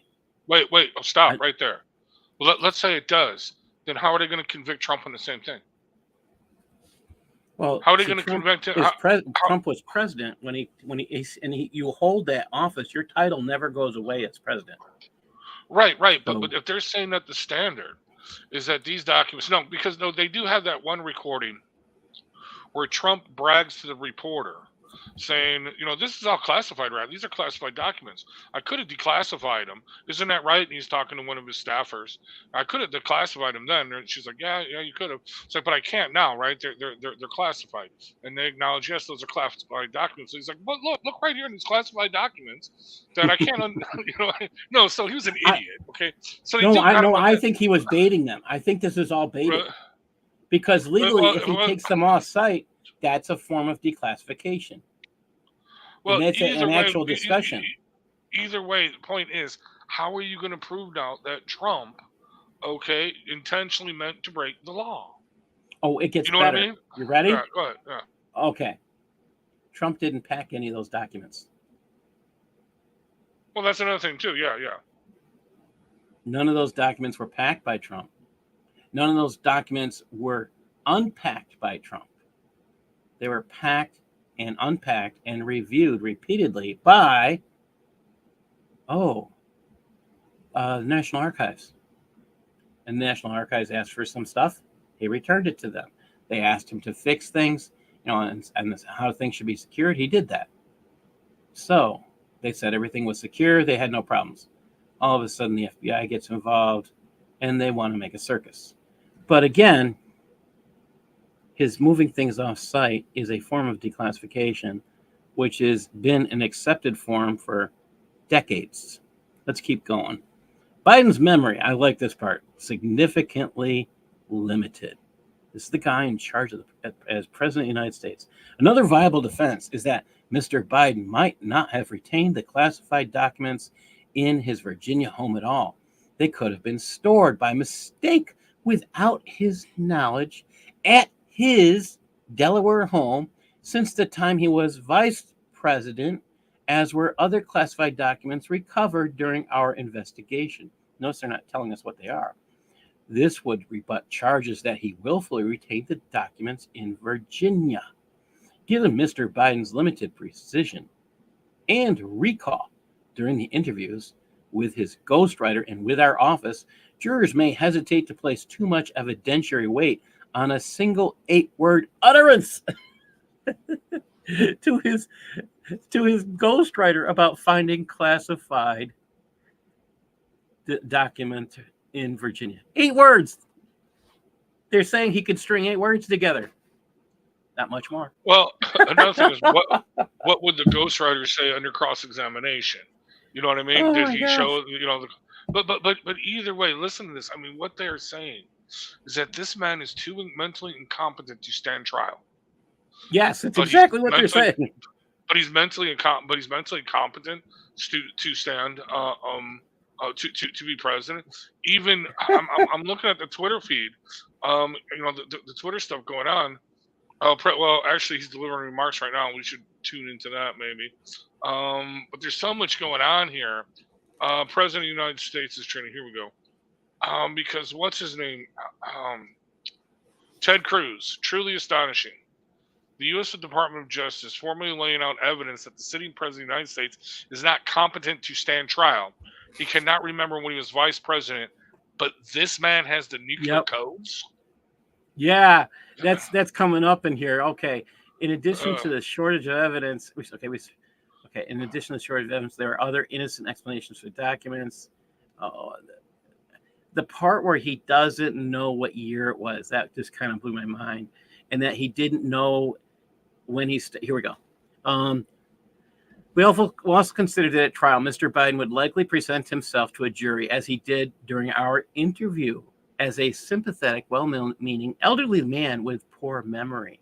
Based on our direct interactions with and observations of him, he is someone for whom many jurors will want to identify reasonable doubt. It would be difficult to convince a jury that they should convict him, by then a former president well into his 80s, of a serious felony that would require a mental state of willfulness. Wait, stop right there. They're not going to prosecute till after he leaves office. Did you catch that? Right. Well, that's what I was just going to go. What do you mean by then a former president? Okay. Are they saying he has no chance of winning 2024? You know what I'm saying? I mean, yeah. They're already kind of writing this off like, yeah, dude, this is your death now. This is the writing on the wall. You need to leave, and you need to leave now. I swear, everyone in this administration, everyone, including his family, his corrupt, vile wife and her fishnet stockings, his son, his corrupt crackhead son, every one of them needs to be prosecuted for elder abuse. This is elder abuse. You know what I mean? Yes, that's what I've been saying for a long time. They all need to, the entire West Wing needs to be charged with elder abuse and put in jail today. That's exactly what should happen. There's a part in here. We conclude the evidence is not sufficient to convict. We decline to recommend prosecution. Why? Because they said the man's in his 80s and he can't do more than 8 words together without assistance. Without assistance. I mean, this is a 388-page document, and I've only read a small piece of this to you. I put the link in the chat room, so everyone should go and download this before they hide it. Because I'll tell you this, I went the site that Rad shared with me, where this document, where the link to this document was. I clicked on it. I got there, and then all of a sudden I told Rad, look, I clicked on it, then it disappeared. And I had to go back to the original link because I couldn't get it to refresh on my computer. Oh, really? No, it wouldn't refresh. I mean, all right, well, I got to download it. It took me to another site. Oh, I'm sure they're going to try and memory hold this. But here's the funny thing, dude. CNN, go to CNN's site, dude. Here, let me pull it up here. Well, there's MSNBC is still trying to run cover. MSNBC, their little page 2 or column 2 or B column on Biden. Of course, the A column or column 1 is all about Trump, but the middle column here, Biden retained disclosed classified documents, but will not be charged. Special counsel says. They're kind of burying the lead on this one. They're kind of leaving out some key information here. But here's what CNN says. Takeaways from scathing report. Takeaways from scathing report into Biden's handling of classified documents. The special counsel didn't charge Biden with crimes, but did paint a picture of a forgetful president who failed to protect highly sensitive info. So it looks like the only one who's still defending him for now is MSNBC. But even that, I'm sure they're losing it.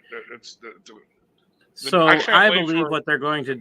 I believe what they're going to do is they're going to remove him from office before the election, and that is in that respect they will. I can't see them making Kamala president. I just can't. Dude, she is second in line. She's the VP. I mean, Oh, okay, but who's third? Well, see, that's the thing. That's the Republican. That's the Yes. honestly, if I was a diabolical Republican who was Speaker of the House, yeah, yeah. Well, we can't say what I would do, but anyway, no, seriously, how are they going to get rid of Camel Toe? Oh, sorry, how are they going to get rid of Kamala? I mean, no, they Same can't. reason they get rid of same reason they get rid of Biden. They're going to say she's incompetent too. Yes. Well, yeah, I actually at least Biden has old age and senility for his stuff, but how are they going to? I don't see that happening. See, this is the scary I have part. a possibility to say it, but I don't want to be too crass. Well, if you know her history, there are certain reasons to think that some things may have made her that silly fool that and given her reasons. Yeah, dude, I swear to you, I watch her and she's stoned half out of her gourd most of the time. She's smoking. She could be the one that they're thinking is the one is the reason why the cocaine was there. Yeah, that could be another. Yeah, okay, so they can get rid of that on drug abuse. That would be interesting, but then they're going to make now. Democrats won't go for that. They're not going to make a Republican. Oh, this is scary. I don't think they get a choice. I think this is the part where if the DOJ did its job, if the Secret Service had been doing its job, it would have done two things. Number one, it would insist that the medical professional who said Joe is the same as he was so many years ago got fired. Number one. Okay. Because he needed to tell everybody, yes, Joe has dementia. And he didn't do that. He violated America's trust. Okay, fire him, get him ready for trial, because that was a treasonous action against the people of the United States. Not necessarily against the government, but against the people of the United States. Now, you take Joe, you get him evaluated at the local hospital for his mental health needs. Then you arrest his wife. You arrest the people in the West Wing who have no doubt that this man is not in charge. Oh, and then it gets better. This is where the Democrats are going to go nuts. See, when they start arresting the people in the West Wing, they're going to ask who's really making the choices here. They're going to be interviewing everybody. Who tells you what to do? Well, there's a guy that lives down the street. His first name starts with O. I mean, his last name starts with O. I think someone's going to vacate the country if they follow this procedure. Something to think about. If you hear of somebody leaving the country abruptly, you'll know why. That could be. No, I think the more realistic situation is that, well, one of two things is going to happen. Republicans actually do not want to remove Biden. They actually want him to run. They want him to be the candidate. So they'll hem and haw. Kamala. They could win against Kamala easy too. Or Kamala either. Kamala's not going to run. She lucked into it to become. No, the reason why Kamala Harris is vice president is because that is impeachment proof for Joe Biden. That's exactly why Joe Biden was picked. Yes, exactly. Impeachment proof. Okay, that's why Nixon picked Spiro Agnew, and that was the problem with Trump actually picking what's his name? Pence. Okay, because I don't think they impeachment proof. Yeah, Pence. Nobody wanted Pence. I wouldn't say impeachment proof. There is. Well, no, Pence was. So unfortunately, he hired what I would call a poison pen. Is what I would call him. Well, yeah, but he was the moderate. He was the one that would back the moderate backbone of the party. Okay. Yeah. Believe it or not, the backbone of the party is the moderate. They are the ones that are somewhat still in control. Okay, but that's beside the point. Anyway, so here's my thing. Here's how I think this is going to play out. Nobody wants Kamala to be president. Not even the Democrats. That would be disastrous because that would mean World War III. Because the Chinese would look at it like, this crazy? No, we're gonna take Taiwan. We're gonna go on a rampage. Putin would be like, really? No, this ain't happening. I already know. She's like, just stop. Just please don't do it. Can't we all get along? To believe and be unburdened by the past, but not to be burdened by the past, but to look at things as if they are, but never were be. You know what I mean? If you put bongos to it, it kind of makes sense. Okay. Anyway. Houston, I have a problem with this statement. but Democrats will determine that Biden's allowed to pardon himself. However, if he's been declared mentally incompetent, that doesn't work. Bingo. That's the thing. So I want to get to that. So here's the thing. So I don't. So nobody wants to. I mean, he should be vacated, definitely. But nobody wants that. Okay. The Democrats are doing this because they don't want him to run. They want him to step down before it's too late. But who do they have waiting in the wings? They got Gruesome Newsom, okay, who destroyed California, single-handedly destroyed California. Okay, there is no way he could possibly win, especially with this last interview where he said Joe Biden is on top of it. Man, when I see the mental acuity, when I see the moves that he's making, I can't keep up with him. He's just such a genius. And then we play this stuff. I think it's almost word for word what he said. Exactly. No, that's what he did. And I'm old school. That's loyalty. That's how I am. So he's out. Okay. You got Michelle Obama where they were floating there, but Michelle has actually said, "Are you crazy? I don't know. I don't want no part of this." So she's kind of out. Okay. Can't bring Barack in. I mean, unless That'd they be illegal sucker because Michelle. he would be serving a third term like he already did. Right. Yes. Unless they sucker Michelle in, I mean, I could see that happening as a last minute.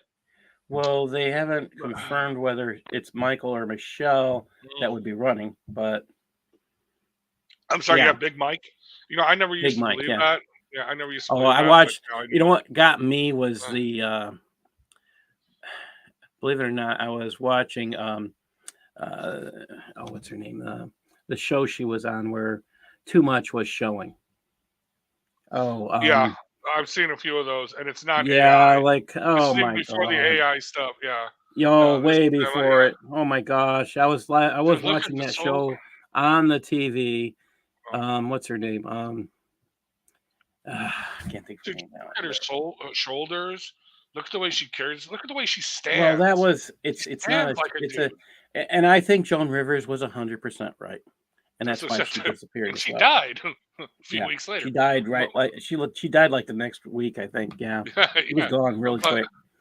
But anyway, so I don't. So I just don't see that.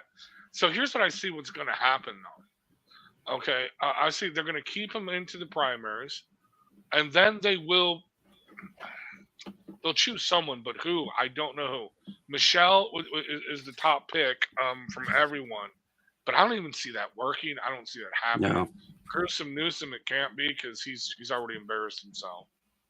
you know who's trying to Gay claim Pete? that already, right? Gay Pete? Who? Hillary is trying to claim that headstone again. Oh, that could. Oh, yeah, they could bring her back. She's already attempting to do that, so she's out there making a stand now. And Oh, that would be interesting. 2016 Hillary and Trump rematch. Ding, yeah, ding. I think that's exactly wow. what she's intending. So I But think see, would she's got that something in the play? works. But would that play It's- with the Democratic base? No, Yes, that's what I'm saying. because here's the thing that people are forgetting who would say that would work. Right now, no, even the people who knew Hillary before didn't vote for her before. So Exactly, nobody they liked don't her. like her. They didn't like Yeah, her. no way. If she actually would share her medical history of Parkinson's, which I believe she has from everything I've seen that's documented, and they'd want to know if she's on medicine now that made her susceptible to suggestions like she was when she ran for office. Don't believe she's on the same See- meds, but now the question is, which one is one of her body doubles, which she's had? I mean, it's been shown on TV. So yeah. See, I'm we got to get rid of these old farts. I am sorry. We need Yes. some young blood in there. Like I said, dude, DeSantis I think was the best pick. But anyway, he dropped out, so he wimped out on me. But Vivek, I actually like Vivek too. Vivek, I think, should definitely be in administration. He would be I killer, would- dude. I like Jordan. I would have liked to have seen him go in, but he's not interested. I think Jordan's the kind of guy. He's got too much bag. Are you talking about Jim Jordan? Yeah, I like him. Yeah, he's got too much baggage with that whole wrestling sex scandal thing. Oh, that I'm which is- not aware of. Yeah. Oh no, so No, he was a wrestling coach at some high school. Actually, it was a prestigious high school. They had a prestigious wrestling team, and I guess, or maybe it was a college. But I guess one of the wrestling coaches, the head coach, was sexually molesting the players or the students, Oh, and he knew about it. No, it is documented that he knew about it and said nothing. He did not report, and so he's part of kind of a cover up. So no, that is actually documented. But so yeah, he's got some serious baggage. But either way, it's going to be interesting, and it's very scary. Could be Mike Johnson then. I don't know. I mean, here's the thing: if they put Kamala in office and they declare her incompetent, Mike Johnson becomes the president. Well, no, she just picks her own vice president. No. If she hasn't picked her vice president, that's what I'm getting at. If she has yet to pick her vice president, she gets declared incompetent. See, they would have to get rid of her first. That's what I'm getting at. Yeah. Yeah, exactly. Which I don't see them doing. But no. Well, so here's another thing. I want Joe Biden to remain, especially now with this, because I guarantee you, he's going to pardon Hunter. He's going to pardon himself. He's going to pardon everyone. Well, another question is, the only thing if the FBI or whoever, the DOJ wrote this report saying he can only string 8 words together, that's what the FBI has implied. If he's only able to string 8 words together, that's their statement, not mine. Exactly. Oh my! And that his pardons will not work. That's what I'm saying. Yeah. So, yeah, he cannot. You cannot clear yourself. You can't do anything at this point. He needs to be immediately removed, regardless. He should be. He should be, especially from what this report says. It is so damning. I will say that, of this man's mental incapacity to perform at his elected position, that he must be removed. And then the person who's in charge of his medical health must be put on trial and have his license revoked. To the whole family, everyone in that administration that ignored it. I cannot wait to see Jean Claire, whatever, the favorite mophead, lesbian, bisexual, woman of color, historical figure, whatever her name is, the press secretary. I can't wait. Oh, dude, I hope Peter Ducey. She's gonna be gone. She's gonna be like, I'm not taking those questions. Goodbye. You know what I mean? That would be fun to have Peter Ducey ask questions about that. Have you spoken to Mr. Biden? Does he actually string more than 8 words together? Well, no, Peter Ducey actually brought this up in the last press conference, actually last 2. So I don't think she probably won't call on him, but he actually brought this up. He's like, come on, how are you going to convince all these Americans that Joe Biden is mentally competent when he talks to dead people? Because just recently he referred. Just did it. Yeah. No, this was just the other day. Yes. Literally, yeah. And she's like, you know what? You all seen him. You all see how the president is. He's on top of it. He's, blah, blah, blah. We can't keep up with him. He's great. Blah, blah, blah. Mm-hmm. And Peter's like, no, really? How are you going to? Yeah. And she just cut him off. And then he asked something else again. Yeah. And then the next day he asked kind of a similar question. She's like, that's it. Have a good day, everybody. And she just left. Or when someone else asked the same question, it's like, that's it. I'm not answering that. Have a good day, everybody. Oh, boy. If Biden had dementia in 2017 was a fast decline because you can see in 2012 VP debates. All right. I'm going to put this up. So I'm going to show, I don't think, I've only shown this on Usama's show. Let me just pull this up. I put something together called The Many Faces of Biden. And you showed it on Cross and Crescent, yeah. Yeah, I know. But yeah, I showed it there, but this is just, to me, it's just kind of mind-numbing. Sometimes you just have to conspiracies are conspiracies because nobody, when you check them out and they become factual, it doesn't change the word conspiracy. All right. You can have a real conspiracy. It can exist. And that's the thing that should be mind-numbing. Here we go. This is the part when I started looking at things, I started asking, has anybody done a comparison picture? Okay, this is Joe Biden vice president in 2014. You see that picture? All right, so I blew up his picture a little bit. Yeah, let me get the mouse. All right, that's him. All right, wait a minute. Take a look. That's him, 2014. Here's his side view. All right, 24. That's 2012. All right. Notice the age in 2 years. All right. Now, 2020. Does that look like the same guy? No. It doesn't I mean, even. if you The look, nose no, doesn't even look the same. I mean, I don't think the ears look the same. the chin. He has a different ear. Earlobe. His earlobe is different. I mean, chin is different. Yeah. I mean, overall, it's physically. Now it's going to get better. You ready? These are. Look at. I got this from the New Yorker magazine. All right, NewYorker.com, 2014 is on the right. Okay, and the October 2020. That's it's a primary debate. How about this one? 2020. Are these even the same people? I don't. That's Joe Biden there. Yeah, my question is, which one is the real Biden? Well, that's what I'm getting at. How many replacements does he have? Breaking news. Breaking news. Hold on. So first of all, Biden's going to address the nation at 7:45. But here's what Today? Fox News is reporting tonight. Biden White House blames Israel war for forgetting basic facts during special counsel interview. We do not believe that the report treatment of President Biden's memory is accurate or appropriate, Biden's lawyer says.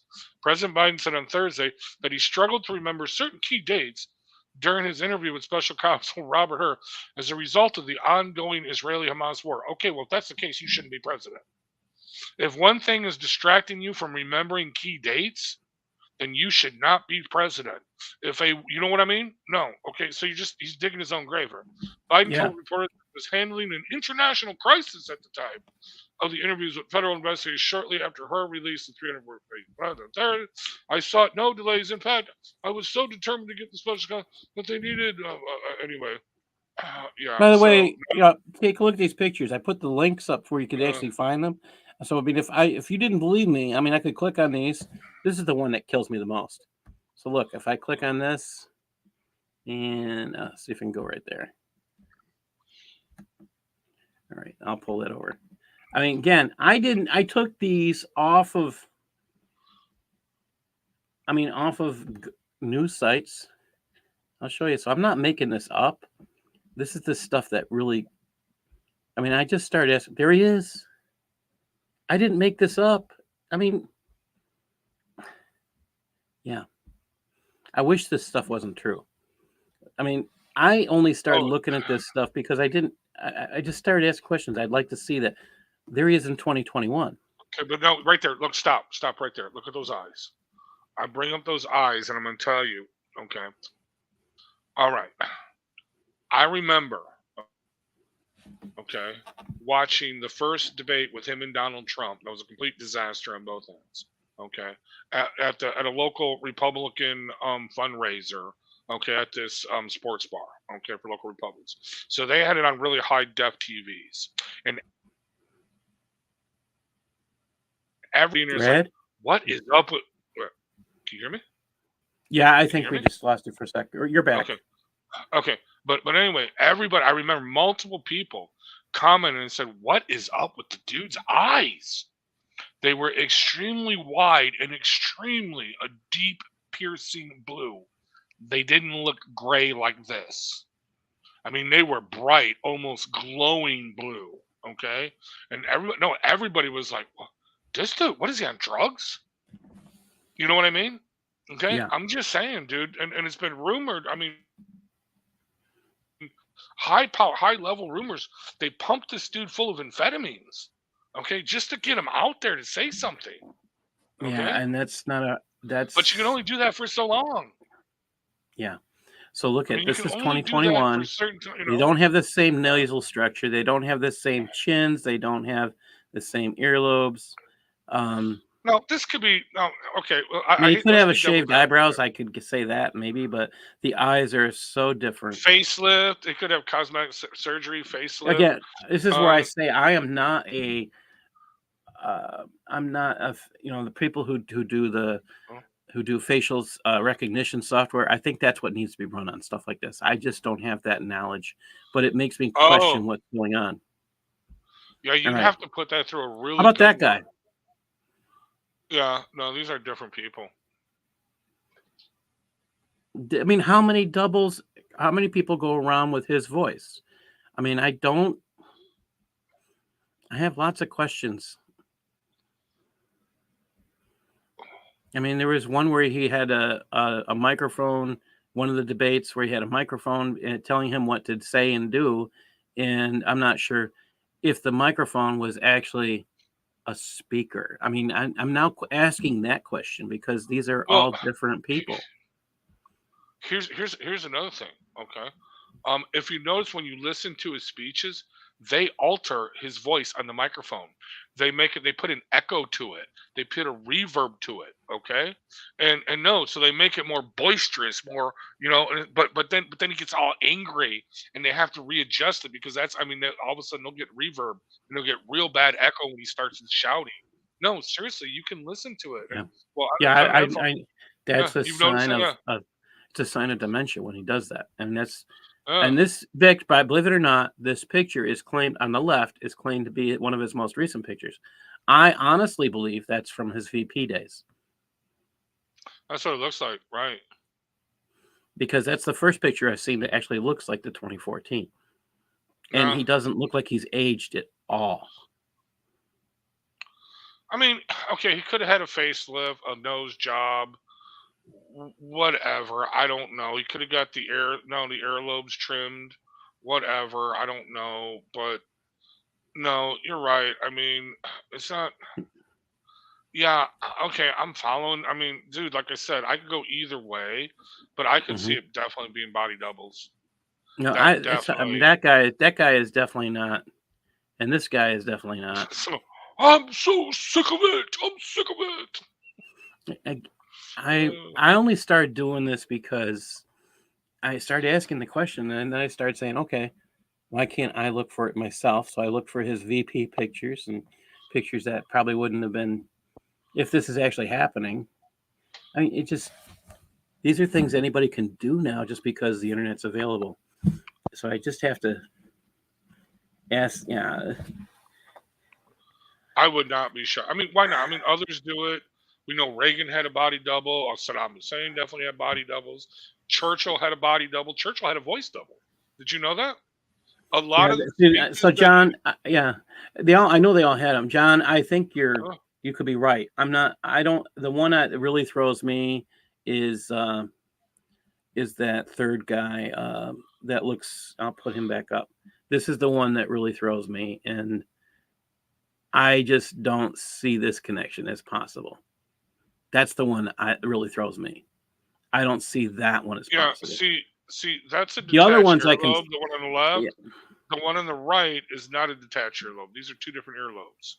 Okay. yeah. So these are the one. This is the one that really throws me, and the fact that somebody could have a body double at a presidential debate is extremely problematic.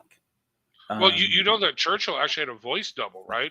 Most of the recordings that you hear of Churchill, especially his famous speeches, those are a voice actor. Oh, I didn't know that. Yeah, no, a lot of it is famous because it was real hard to get from. No, this is the speech he would give at Parliament is the same speech that you would hear replayed on the radio. The problem was a lot of times he couldn't get to the BBC radio booth to Oh, record it. Yeah, so they just had a voice actor do it. Okay, so like it's interesting. famous that you hear. Okay, where he says, "We will fight them to the end. We will never surrender." That's a voice actor. Oh, Yeah, and but it sounds just like him. Houston makes a good point. Body double to cover up for Fetterman. I've questioned that, and here's the thing I'm that liking would Fetterman actually too. back this. So I love a Fetterman. the Go new ahead, sorry. Fetterman, whoever he may be, Fetterman or not, because I'm in the same boat with you, Houston. I I have questions. I don't have any answers. And the same thing with me showing Biden's pictures. I'm not a facial recognition person.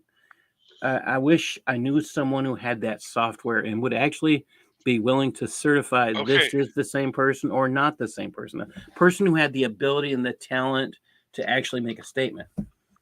I we can wish we get had somebody access. doing that. We can get access to the premier facial recognition software if a certain person we know would go and get his private investigator license, like I've been telling him to. No, we can get access. No, it is no. You can, if you're a private investigator, if you're law enforcement, you get access to this. No, it is the premier facial recognition software. It is scary stuff. But anyway, Fetterman. Okay, here's my theory on They don't Fetterman. look the same. They don't look the same at all. I Well, don't well physically. I mean, he could be coming back. I mean, I don't have any answers for that one. I've worked with people coming back from things, and I've seen miracles. So I actually have no clue on what to say about Fetterman. well, here's my theory on Fetterman. It's a combination of 2 or 3 things. One, he's recovering from the stroke, so when you recover from the stroke, your brain rewires around the Yeah, decayed material. that's exactly So that's kind of what I'm so saying. Yeah. so it fixed him. It made him normal. Okay, that's one. That's point number It's one. possible. Point number two. They actually, since they started making him wearing adult men's clothing when he goes to work, because the clothes do make the man. Yeah, Okay, that's true. so he started to have to dress like an adult now. So that did it thing. Also, remember, he was isolated from his crazy wife for several months while he was being treated for depression. They didn't give her access. Remember, it was like 2 or 3 months, right? Boom, and that's actually when the change started happening. Now, here's the funny thing about that. Wifey and him are in trouble, although they did show up together, okay, to be photographed together at some White House gala event just recently. But her Facebook, her Instagram, all the social media stuff has been taken down. Okay, and actually, one of them actually announced this rumor that was announced that she is now marking herself as single. In other words, she's leaving him. Now, think about this for a second. Let's go with your theory of a body double replacement. Okay, his wife is a lefty nutcase. She would not be any part of that. So all of a sudden, if they replace lefty nutcase John Fetterman with a conservative, normal person, John Fetterman, She'd out them. She would out him. yeah, she would out him. She'd be like, "Screw you." You know what I mean? No, I seriously think that whatever happened, I think it was probably a combination of the 3 things. One, his brain started to rewire around the deceased lefty part, which we could brain scan him and we could find out what part of the brain is the lefty brain. We can Oh, that would be good. we could Yeah. we could lobotomize that shit anyway. Okay, and a combination of that and that he's forced to wear adult clothes, to dress like an adult now. And really, I am telling you, people, I dress like a slob now thanks to COVID. But I'm telling you, when I put on that suit for that job interview, the suit makes the man. You feel it. You know what I mean? Okay. So Yeah, combination of that. And also he was isolated from his back crap crazy wife for several months, or not several months, but for a couple months, while he was covering from the depression, where he looked at things in a different worldview. That's what I'm thinking. I think it's John. possible with Fetterman. I think it's possible. Mm. I think that. I mean, I don't. Again, I would love to see Oh, someone and they also had the with lump. facial recognition software to be able to certify something. They also had the big lump removed from the back of his brainstem, so that could also be key in it too. Yeah. So. Well, the brain surgery, yeah, and there's expected. So I've actually had worked with someone who went through some. I've seen change in people. So, yeah, you sit there, you wonder, and they talk about a total change. It's possible. I don't think you can physically change someone as much as I've seen with the Biden pictures, but I do think, again, I could be wrong. I'm not telling anybody I'm right because I mean it's a theory. It's nothing more. Do I think it can be proven either way? Absolutely. We just need someone who's willing to come out and publicly do it. My big question to everybody is, why is the media not doing that? Because the media is controlled. Because the media knows. No, seriously. They No, know. this is why. Okay, this is why the independent journalism is so important now, and this is why they're trying to crush it. And don't get me wrong, there are independent journalists that get all kinds of crap wrong, and they deliberately do this. Okay, so they can point and say, "Look how stupid you guys are! You believe that conspiracy Yeah. crazy stuff." Yes. You know what I mean? So you got to watch it. But like, look at right now, Tucker Carlson. By the way, his episode just dropped where he's interviewing Vladimir Putin. That just dropped, so that broke the internet. Just now, actually. No, just a couple hours ago before you started the show. So that dropped. Where he interviews Vladimir Putin. But look how they're hating him. He's a traitor. Oh my God! How dare he interview Vladimir Putin?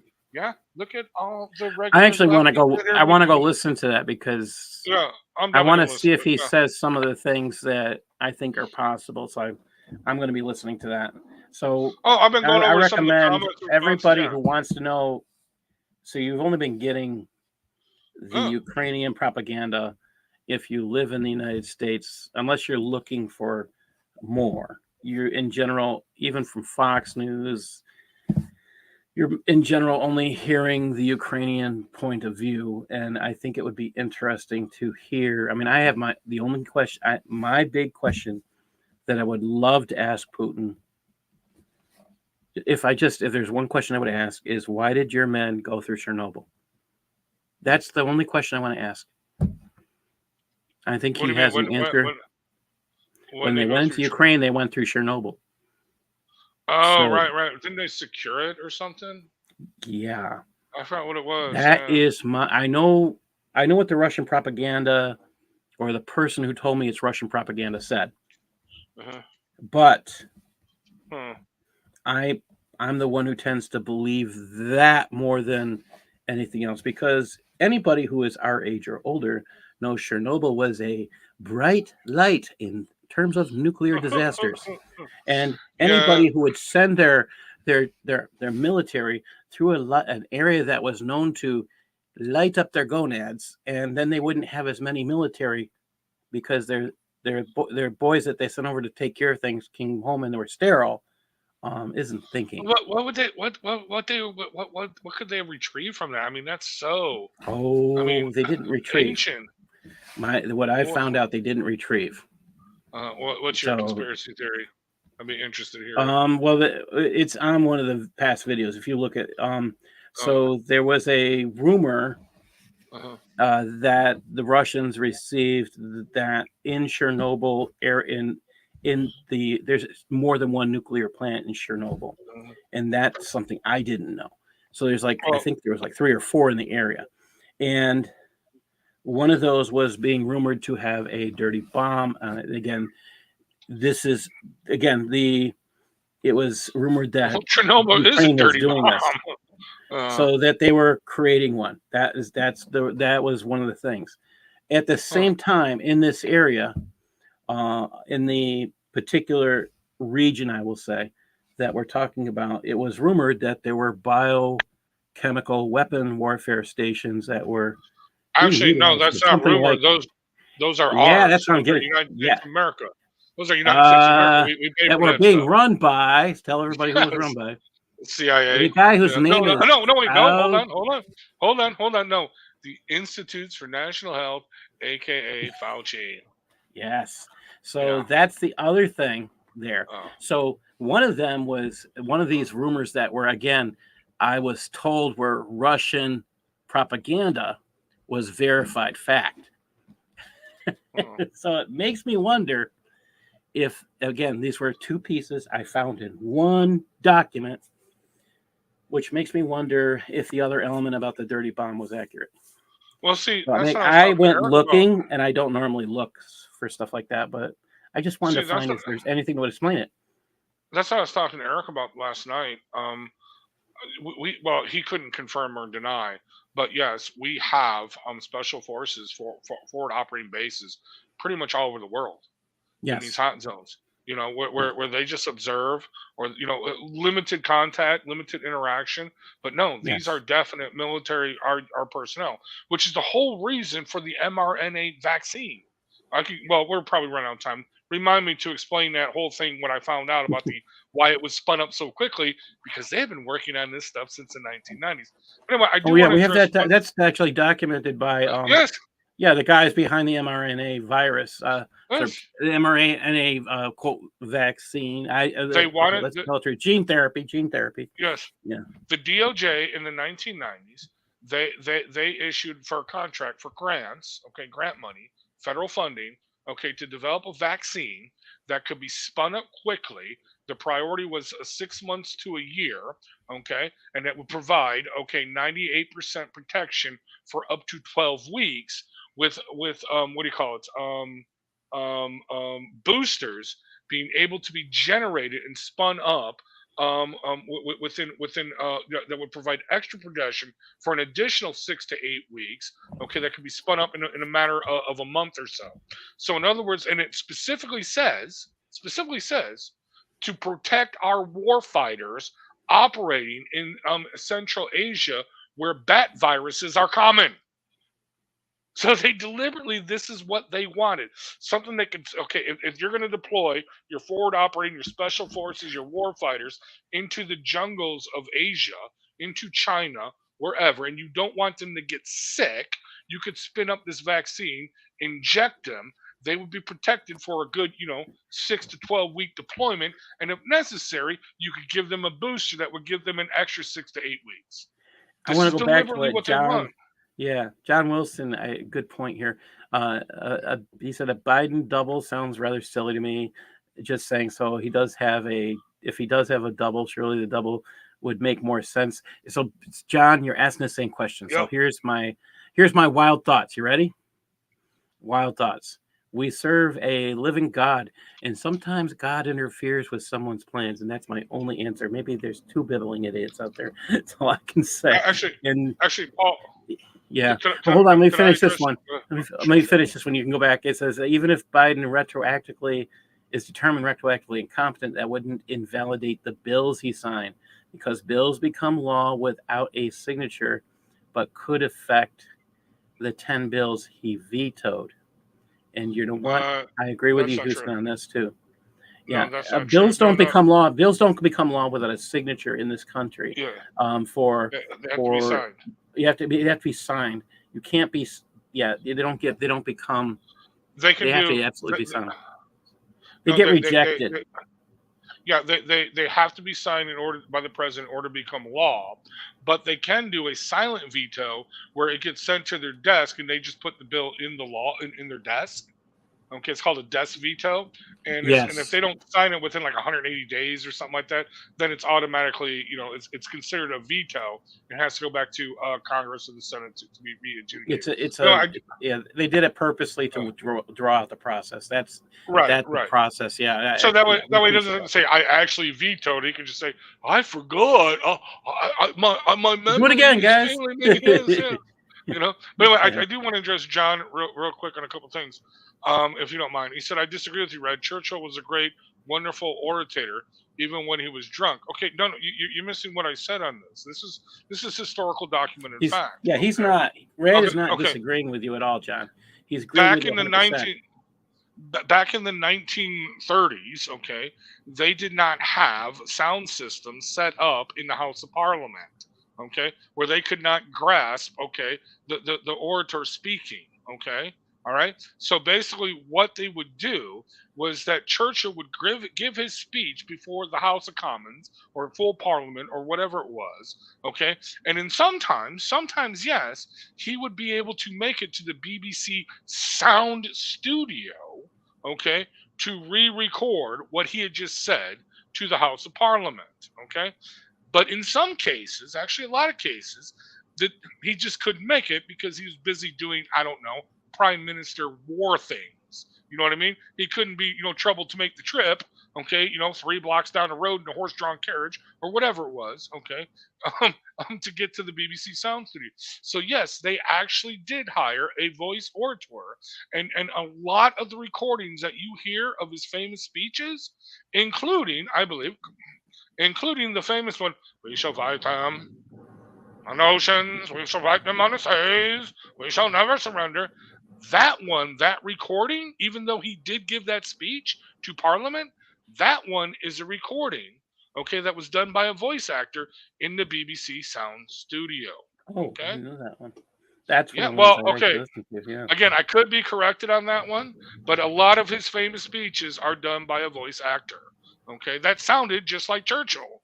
Okay, And he right? did give those speeches in person. It Mhm. just later on they were. Not only did he give, That makes a lot more them, he sense. wrote them. Not only did he give them, he Yeah. wrote them. Okay, these are his That's words. Yes. wow. But I wish we had more men that would do those kind of things. exactly. No, he was brilliant. He was brilliant.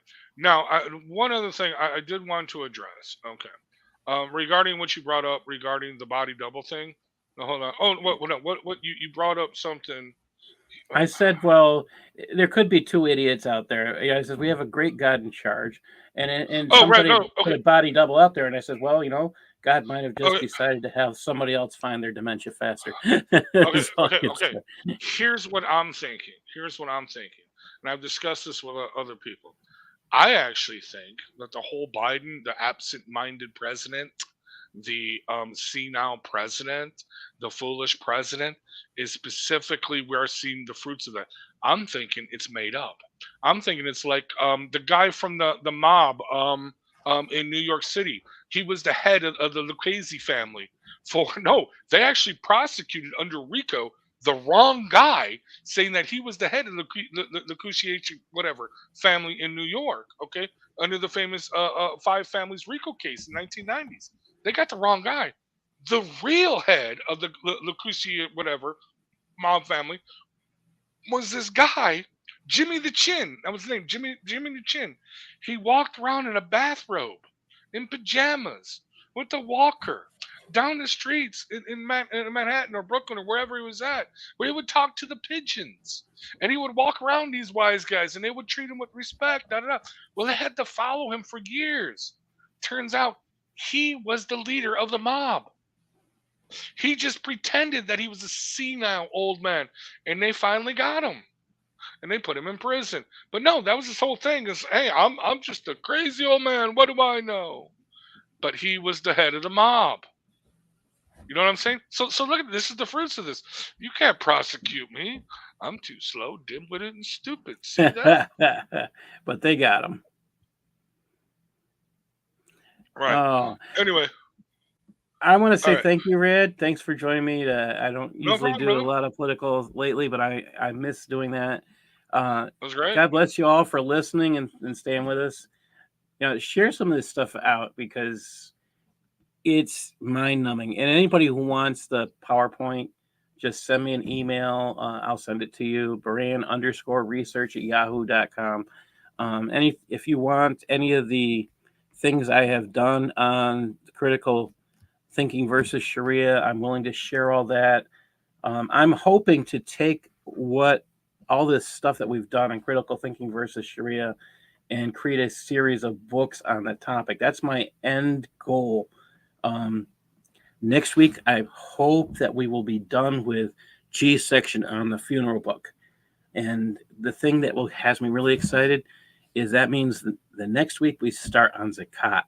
So we're going to be talking about jihad.